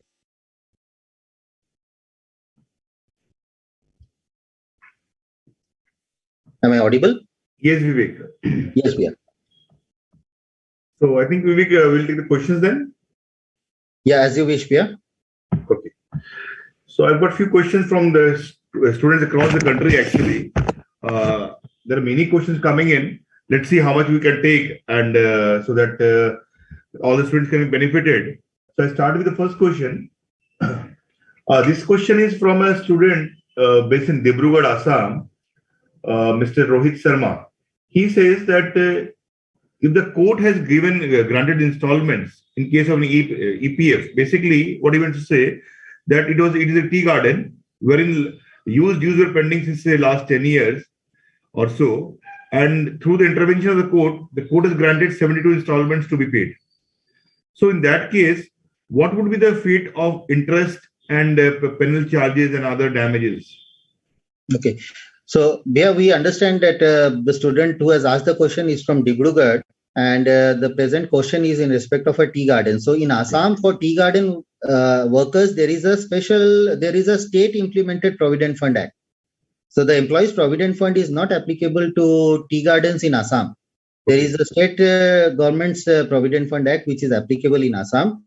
If we take into consideration for the Employees Provident Fund Act in respect of tea gardens in other parts of the country, whenever there is an installment facility granted by the higher authorities, be it the court or even the regional provident fund commissioners having jurisdiction over the particular tea estate, whenever the installment facility is granted, the employer is subject to give a declaration in the form of an affidavit that when the payment of installment is completed, whatever the damages or the interest amount will accrue on the final payment of the contribution, that will be separately quantified by the Provident Fund Department after the completion of the tenure of the payment of installment. I'm sure that the Provident Fund Act, which is applicable on the tea gardens in Assam, will also have similar guidelines on that. Okay. So in that case, suppose if the tea gardens in West Bengal says that so, like suppose the installment has been granted, yes, but installments, suppose out of 72 installments, only 10 installments have been paid, yes, and the tea garden has defaulted yes. again.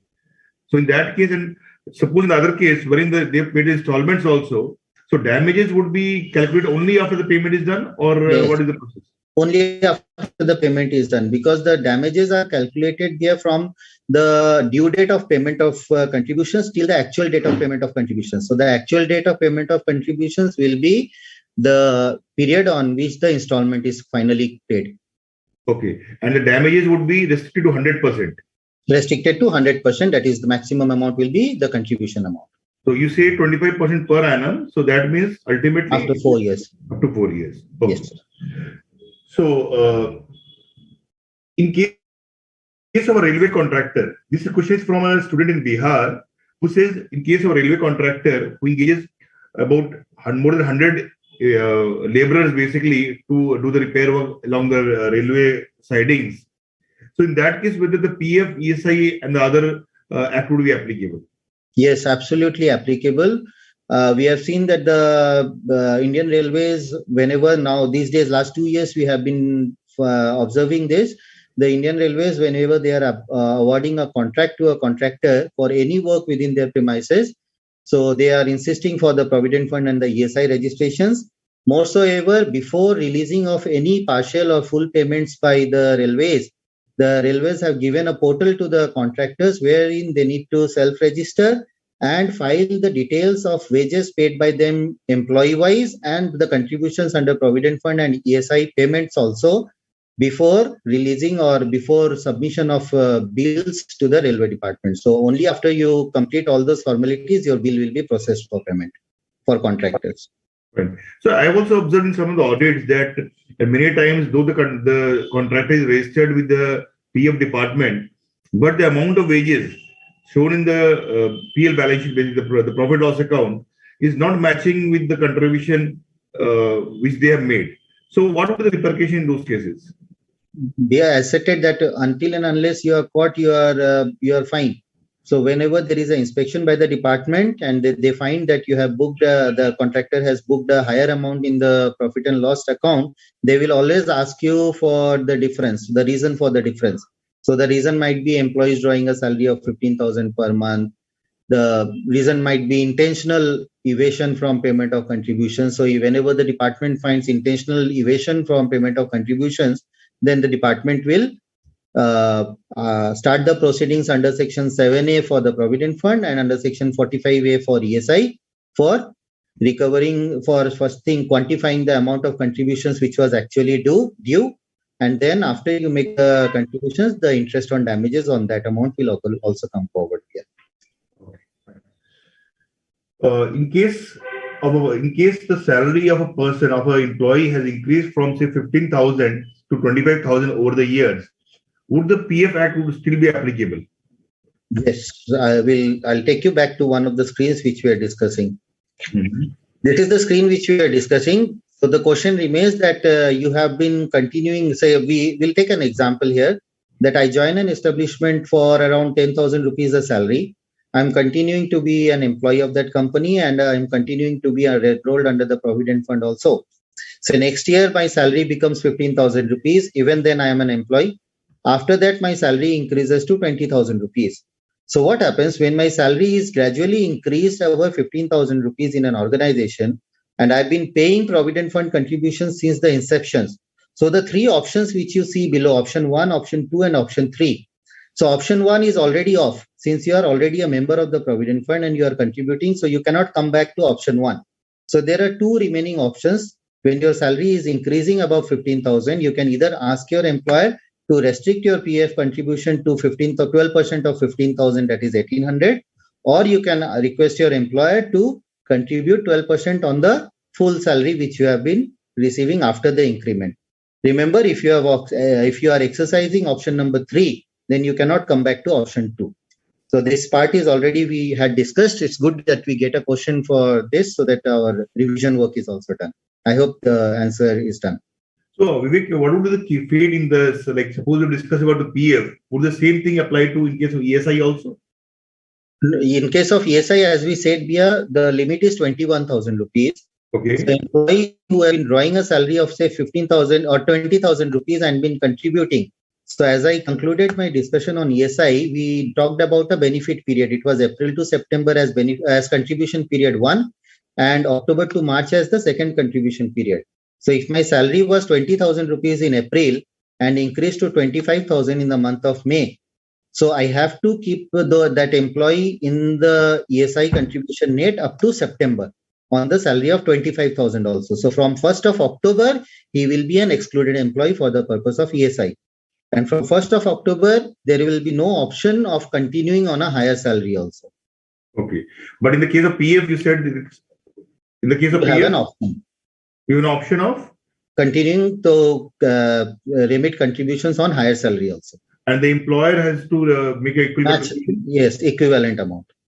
Okay. So the employer does the employer has an option to deny that since you've crossed the limit of say the 15,000, so it's not mandatory for the employer to contribute. Is it that the way? option is only with the employee, sir. The employee. If the employee denies that no, not restricted to 12% of 15,000, then the employer has to restrict. If the employee says that you deduct 12% of my entire salary, the employer also has to match an equal amount. Only in cases where the employee is contributing voluntarily at a higher rate, the statutory rate is 12%, but the employee directs the employer or requests the employer to contribute 20% from his salary. In that case, the employee is required to contribute only at the rate of 12%. He is not required to contribute at the higher rate. So that is voluntary contribution by the employee in expectation of higher rate of interest. That's all. There's another question from Mr. S. Muralidharan from Bombay, from Chennai. He says that you've talked about overtime wages, overtime. So does this what are the normal duty hours over which this overtime wages is calculated? The normal duty hours is 8.5 hours in a day, which includes half an hour, 30 minutes of recess or a lunch break or a tea break in between, whatever be the case. So if an employee cannot work continuously for more than 4 hours, so after 4 hours, you need to give him a break of half an hour. After that, 4 hours. So this 8.5 is the standard working hours. If someone works more than the standard working hours, then overtime comes into play. Presently, there are laws regulating the overtime under the Shop and Establishment Act again, which says that an employee cannot work more than 14 hours of overtime in a week. Okay. So does this apply to industries like nursing industry, where hospital industries, wherein emergency duties are always there? Generally, we've Yes. seen that normally 12-hour shift is also followed in many of the hospitals or the industries. Yes, it works to all categories of establishments, industries, factories, and everyone. Okay. So, but then is this a violation when we see that in certain industries, 12-hour shift is done. So, is that a violation then? Yes, there is absolutely a violation if there is a 12-hour shift. In that case, you need to restructure your salary structure, so that your salary is for the 8.5 hours, and the remaining working hours, if it is in that case, it is 3.5 hours per day, will be on a overtime wages only. We need to remember that you cannot ask an employee to work for more than 14 hours in a week. So 3.5 hours can maximum be worked for 4 days. So you can have a 12-hour shift only for 4 days in a week. Okay, fine. So, like very often we get questions. Like another question is from a article trainee who is based in Mumbai, Mr. S. Doshi. So, Subhankar Doshi. He asked whether article clubs are covered under EPF and the ESI Act. No, they are only covered for quantifying the total number of persons under the respective act, Provident Fund or ESI. So as we discussed when we started the discussion on Provident Fund, the meaning of the word persons. So apprenticeship, the articles will be included while quantifying the number of persons employed in that organizations, but articles will be excluded when it comes to payment of contributions under the Provident Fund or the ESI Act. So in that case, if you mean to say that if a firm is having say 20 article clerks and employing 2 peon, so basically that organization needs to be covered under the EPF Act? Yes, absolutely coverable under the ESI Act, but contribution needs to be paid only for those 2 employees who are not as articleship or apprentice. So the same applies to EPF also? Yes. Okay. So in that case, EPF would be 20 plus 2, and in case of ESI, it would be much lesser. Yes. Okay. The next question is like from a student in Delhi. He's asking question like, are periodical increments mandatory? Basically, what we mean to say, every year, is there a time frame wherein we need to increase the salary of the employees? Is it mandatory? No, it is not at all mandatory. It becomes mandatory only when we have the increment clause built into our appointment letter. Okay. While discussing this, we had covered this question also, that whenever there is a appointment letter which includes that your annual increments will be this percentage of your salary or a fixed amount of money every year, only in that case increments are mandatory. Otherwise, there is no law prevalent presently in the country which gives that annual increment or appraisal has to be mandatorily given by the employer. So generally, when we go and use our skills to get an appointment letter draft for a particular organization, we include the appointment increment clause that it is not a right to receive. It is subject to the employer's discretion and based on your annual performance review. Another question from a student from Lucknow. He asked whether gratuity is applicable to daily wage earners. Gratuity Act. Gratuity is applicable to daily wage earners. When I said that we need to understand the concept of continuous employment here. So daily wage earners, generally when we think about who are daily wages earners and how can gratuity be applicable on the daily wage earners, first thing, the continuous service of 5 years is mandatory presently to be eligible to receive gratuity. So 5 years of continuous service. In case of daily wage earners, we have to see that the wage earner has worked at least for 250 days in the calendar year. In every year which constituted of his 5 years of employment, whether 250 days have been worked in every year. In case in any of the years, this 250 days, the number of days falls short of 250 working days, then the continuous service will be void. That means he won't be eligible to receive gratuity after 5 years. However, in the case of death, this 5 years criteria for receipt of gratuity does not arise. So for daily wages workers, for piece rated workers, for a monthly earner rated worker, for all categories of workers, gratuity has to be paid after completion of 5 years of continuous service. Vivek, you were speaking about the continuous service matter while during your discussion. You said that you can elaborate. Can you elaborate more on this?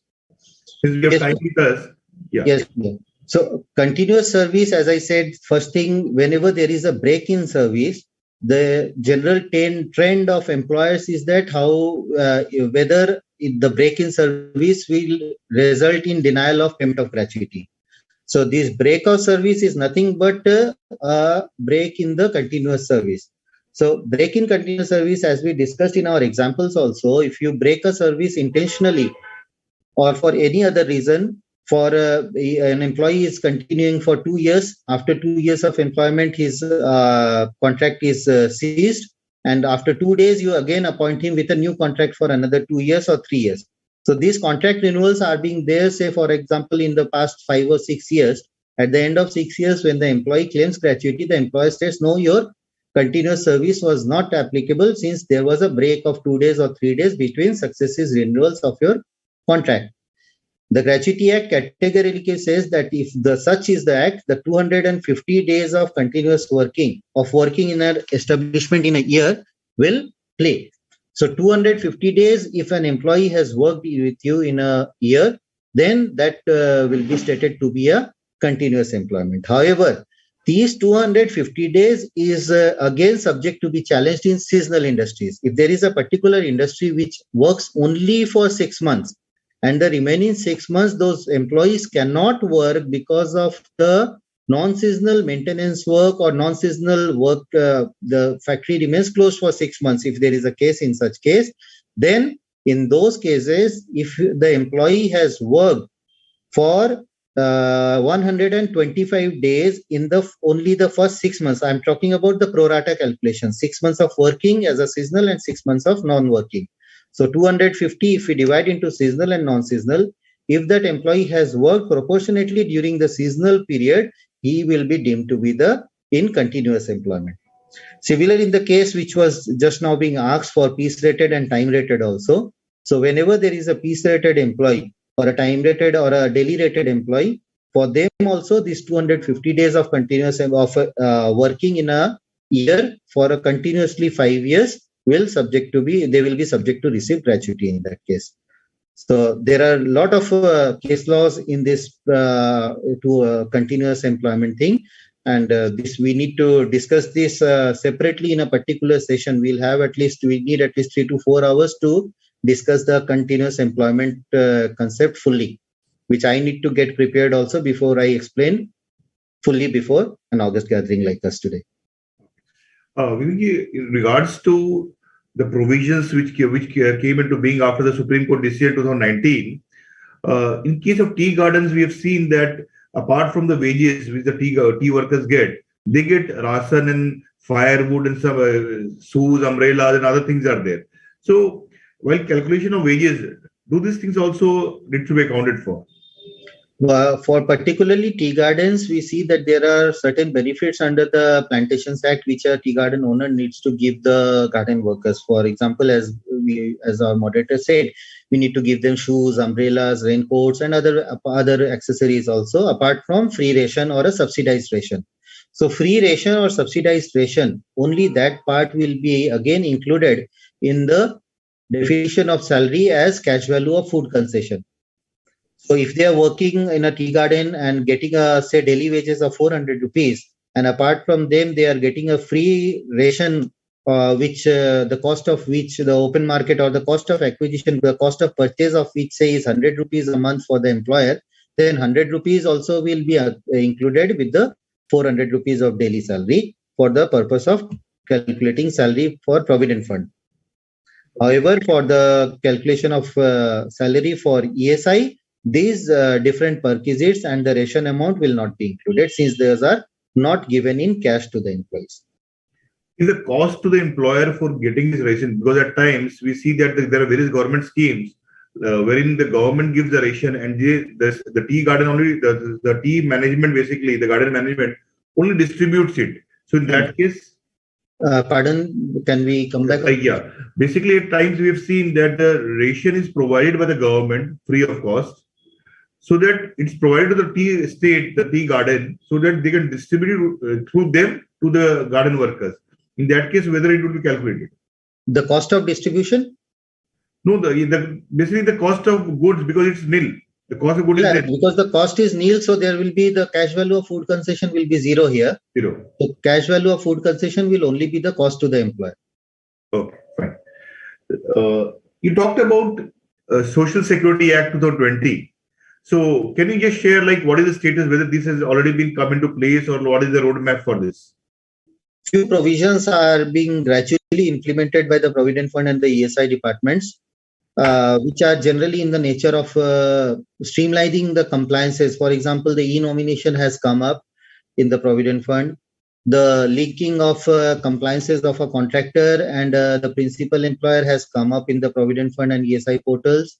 So we are seeing that gradually certain provisions are being, the KYC, the employees KYC is now very, very important for Provident Fund and ESI contributions. We are seeing cases where the Aadhaar has not been seeded in an old universal account number. Then the employee is unable to make payment of contributions since April 2022. So until and unless the Aadhaar is seeded. So these are all the roadmaps which the department has been working since the last 1.5 hours to be prepared with the implementation of the National Social Security Code. So since this is a high time, we have been waiting in April 2022 also for the implementation, but for some reasons, for some trade unions influence or some other maybe political or non-political reasons, the implementation was delayed. However, now we see that the roadmap for implementation of the wages code and the social security code is clear, and maybe by June or April this year, we see that the announcement comes up anytime. There is another question, like can an employer reappoint an employee after retirement? Good question. An employer, before we answer this question, we'll have to understand that the age of retirement, the generally standardized age of retirement under any law, if we talk, the Provident Fund Act says that an employee will be superannuated after 58 years of age. In certain cases, we have seen that the retirement age is 60 years in certain organizations. So reappointment after retirement is absolutely possible, subject to the physical fitness and working eligibility of the employee who has retired. If the employee is physically fit to carry on for another few years, then the employer might reappoint him or her on the payroll also. Now, when it comes to contributions under Provident Fund and ESI for an employee who has already retired, the ESI Corporation or the ESI Act makes no distinction of age for the employees for payment of contribution under the Act. So even an employee who has been appointed after 58 years or after 60 years, the payment of contributions under ESI Act will continue as for any other employee. For Provident Fund Act, if the employee has been reappointed after retirement and the employee has already started receiving monthly pension from the pension scheme of the Employees Provident Fund Act after retirement, then such employees can again be classified as excluded employee. Means we come back again on this screen and all the three options, option 1, 2 and 3 are again applicable to on that employee subject to he is receiving pension from the pension scheme of the EPF or any other pension scheme. So in that case, if a retired employee is re-employed, the ESI contributions will remain as it is. For Provident Fund, we will have the three options if he is drawing a pension. If he is not yet drawing the pension, then his Provident Fund contribution as it was continuing previously pre-retirement will continue. Okay. Will the Gratuity Act be applicable to a concern wherein the employee has resigned and after 6 months again he joins back? Again, we have for an employee who has resigned in 6 months and after joining, he has joined say after a couple of months. For that continuous service, the 250 days criteria will be important after completion of 5 years of service in that organization.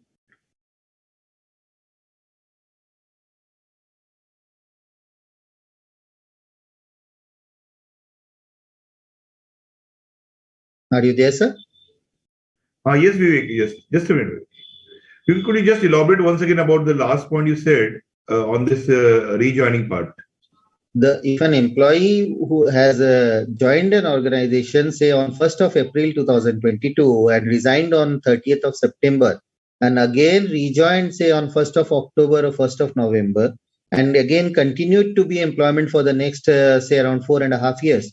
So in that case, when he resigns, we'll have to see and include all his previous employments in our organization, sum up the total period, and if he has served for more than 250 days in any particular year or less than 250 days, the payment of gratuity will be depending on the set criteria, on the working of 250 days or not in a particular year. That is all. And in case of gratuity, whether there are specific industry-specific provisions or it's general? No, it's a general provision for gratuity. There is no industry-specific provision. For all establishments, Gratuity Act is mandatory. Okay. There is another question from a student in Patna. He says that during audits, you have seen that in some of the balance sheets, a provision for gratuity retirement benefits as per Indian accounting standards are not provided. So, what are the repercussions for this? And there is another question similar to this. He says that there is a scheme wherein people deposit money with LIC for gratuity. So whether the gratuity calculate the amount of contribution to LIC for availing that scheme, whether the LIC department makes the calculation of the ultimate gratuity that has to be paid.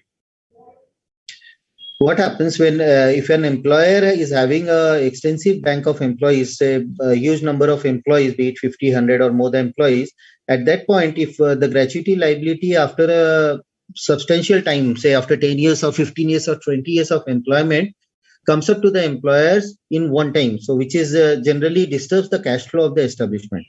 So several employers, several companies choose to outsource their present gratuity liability to funding agencies like LIC. So what do they do when you have an organization? You go up to LIC, give them a list of employees with their date of joining and current salary structure. LIC does an actuarial valuation of your present day gratuity liability, and based on that, it apportions a certain percentage of it as a regular premium. So you need to pay that amount to the LIC this year. Say you pay it on the 1st of April this year. Next year on 31st of March, again LIC will ask you for the revised statement of employees, their date of joining, and the current salary at that point of time. Again, the actuarial valuation will be done by LIC and a premium will be computed. The total premium for 2 years will be done, and your previous premium will be subtracted, and the current year premium will be taken by LIC. Since this premium is always based on the actuarial valuation, you can always claim it as a expenditure from your profit and loss account. In some other cases, we see that a provision for gratuity is made. The provision will only be allowed as a deductible expenditure if that is based on an actuarial valuation. I think recently we had amendments in the Companies Act where actuarial valuation of gratuity liability has been made for certain categories of companies. So since our MCA part is not particularly my area of practice, so I think Manish Vyas will be able to highlight on it and what has been the recent amendment under the MCAs. And there is another, could you just highlight upon this leave encashment? What is leave encashment and how does it affect our contribution towards EPF and ESI and other labor laws? Okay. Leave encashment, what is leave encashment? I'll be coming up, but when we talk about leave encashments, generally leave encashments are once a year or once in a couple of years. So generally, whenever there is an instance of leave encashment booking in our financial statements, there is no provident fund and ESI contribution due on leave encashments. This is one thing to be known. The second thing, what is leave encashments? In establishments, we have different categories of leaves. We have heard about casual leave. We have heard about earned leave. We have heard about privilege leave. We have heard about sick leave. We have heard about maternity leave. So out of these, the employer can have a leave plan, leave policy of carry forward of certain category of leaves. For example, the Shop and Establishment Act stipulates that you need to give your employees a minimum of 14 days of earned leave in a year, which can be carried forward to a maximum of say 28 days. So whenever you are giving an employer is formulating a leave policy, you need to keep into account the minimum stipulated leave conditions under any law which is applicable to you. Otherwise, what happens? Your appointment letter will again be void because of non-followance of the minimum amount of leaves which we need to give. Now, when a leave is being carried forward for 2 years, so what happens after 2 years? If that employee still has the balance of leaves, he has not availed the total amount of leaves which was allocated to him during those 2 years. Say if he has a balance of 20 leaves at the end of 2 years. So at the end of 2 years, since he has a balance of 20 days of leave under his earned leave category, the employer has to encash the leave for him at the end of the 2 years. So this encashment of leaves is naturally an expenditure for the employer and will be calculated on the basis of the last salary at the time of which the encashment is done in the books of the employer. So on this amount, no provident fund ESI contributions are being paid. There is another question which says that when in case of employment, LTC is provided, leave travel concessions, whether the value of that LTC is to be calculated while being calculating the contribution on EPF and ESI. Okay. No, again, LTC part is not to be calculated or accounted for provident fund and ESI calculations. Again, LTC is again an incentive scheme, a scheme which is being which can be drawn by an employer for a particular category or a particular class of employees under him. That particular category can be designation-wise, department-wise, branch-wise, anything which the employer wishes. There is no particular law prevalent in the country today which is mandatory for leave travel concession. Yes.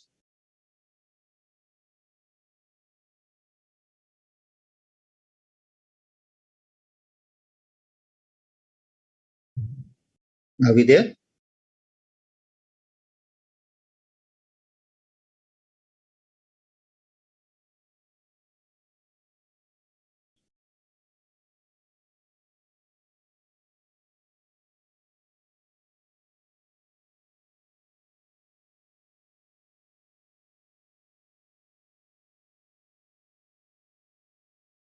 Yes, I can't hear anything.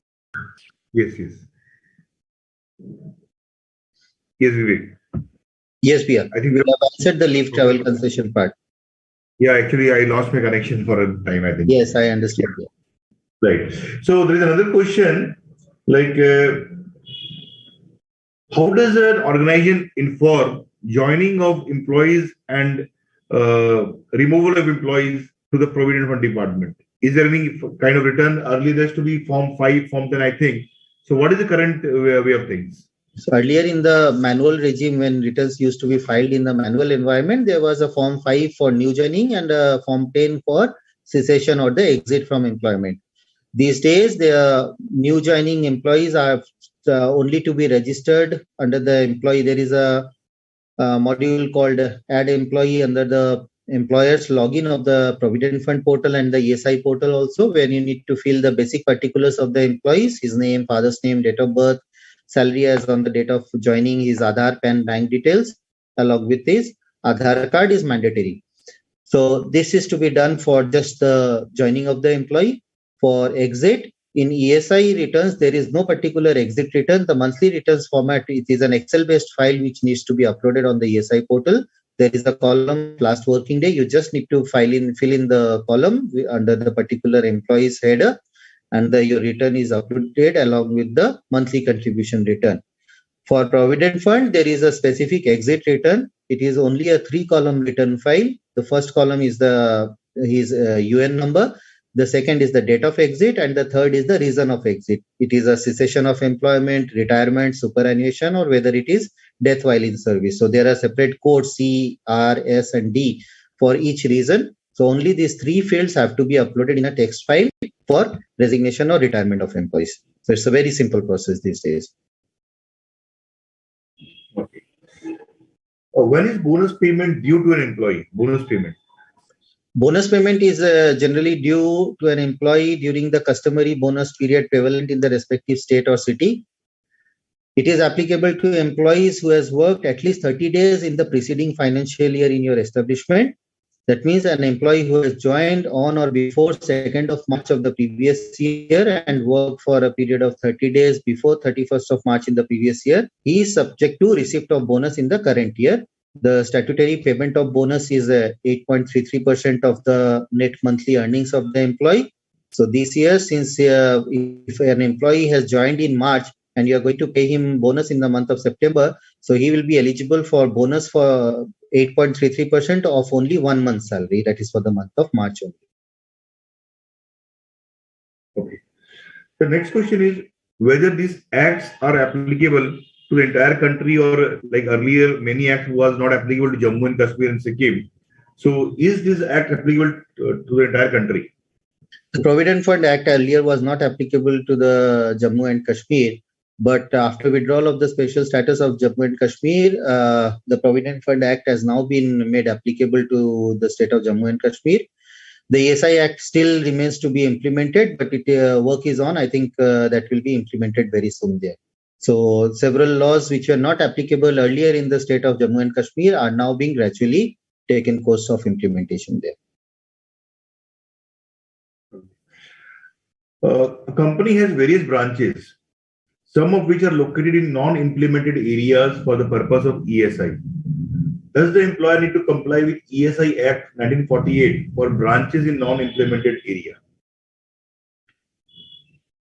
ESI Act is a area-based implementation, has a area-based implementations. For example, now the central government over the last 2 years have taken a policy of implementing ESI across all districts of the country.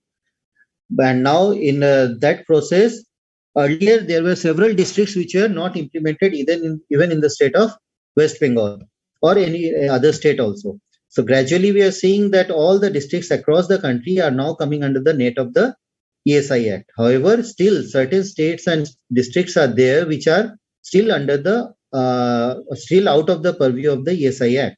So in that case, if an employer who has been having a branch in a non-implemented area, and if he has employees over there, again, when it comes to getting registration under the Act, the employees even located in the non-implemented area will be counted for calculating the total for purpose of ESI, the 10 employees criteria. If you have 1 employee in an implemented area, 9 employees in a non-implemented area, then also you are coverable under the ESI Act. You need to get a registration, but compliance needs to be done only for 1 employee who is employed in the implemented area.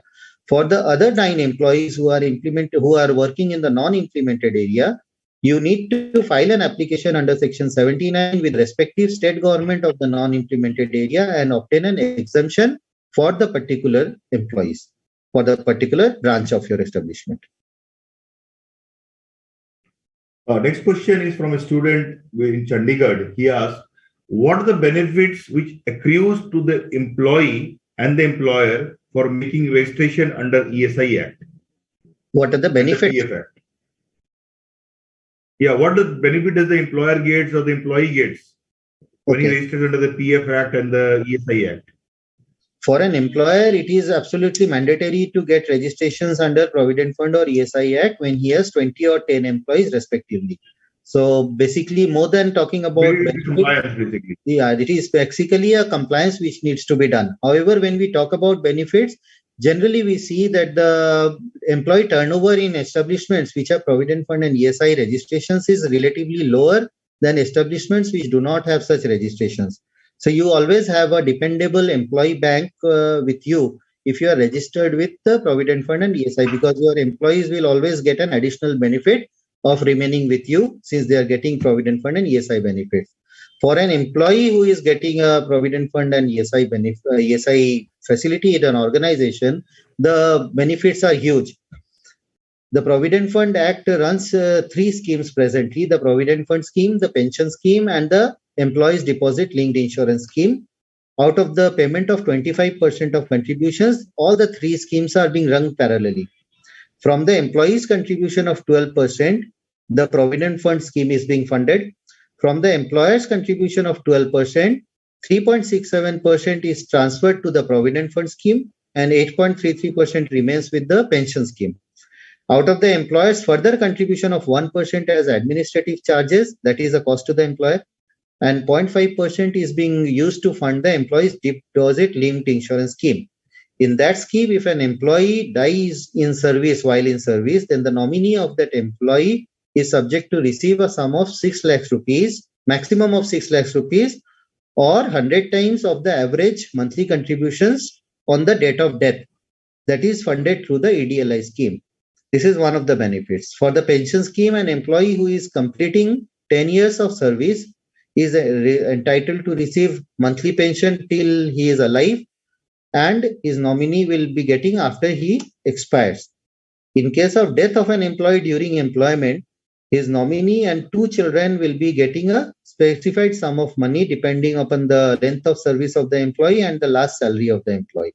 So these are the benefits of the Provident Fund scheme. We should also keep in mind that the Provident Fund scheme, that is constituted with 12% of the employer's contribution, and 3.6% of the employee's contribution is giving you 8.1% of monthly compounding interest at present. So that is a huge amount of benefit as interest which accrues on it.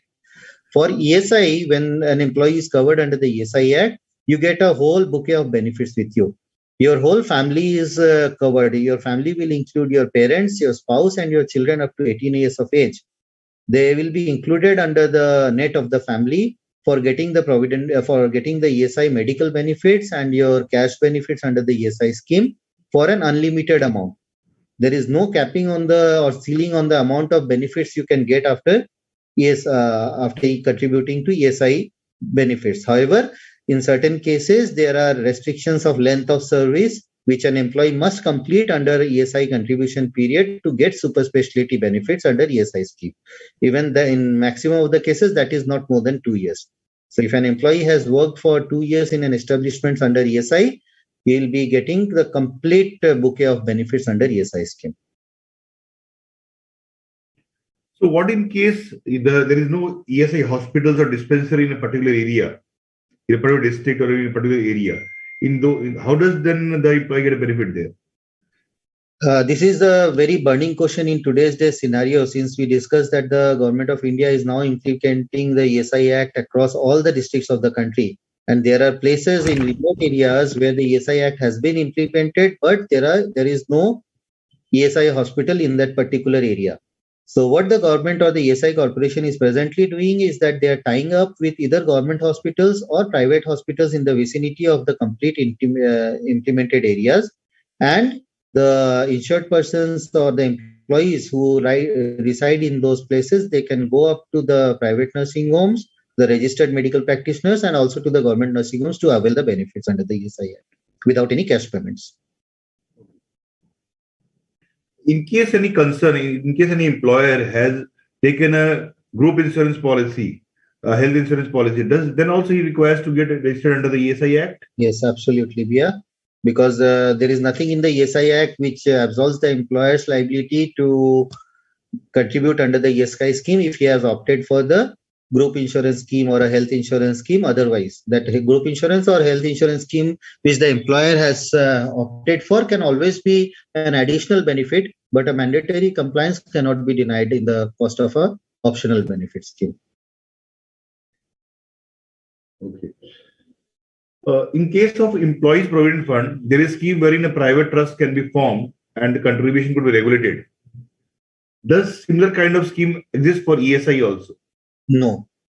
You have a scheme for exemption from a ESI scheme if you are giving a better medical facilities or cash benefits from the ESI corporation.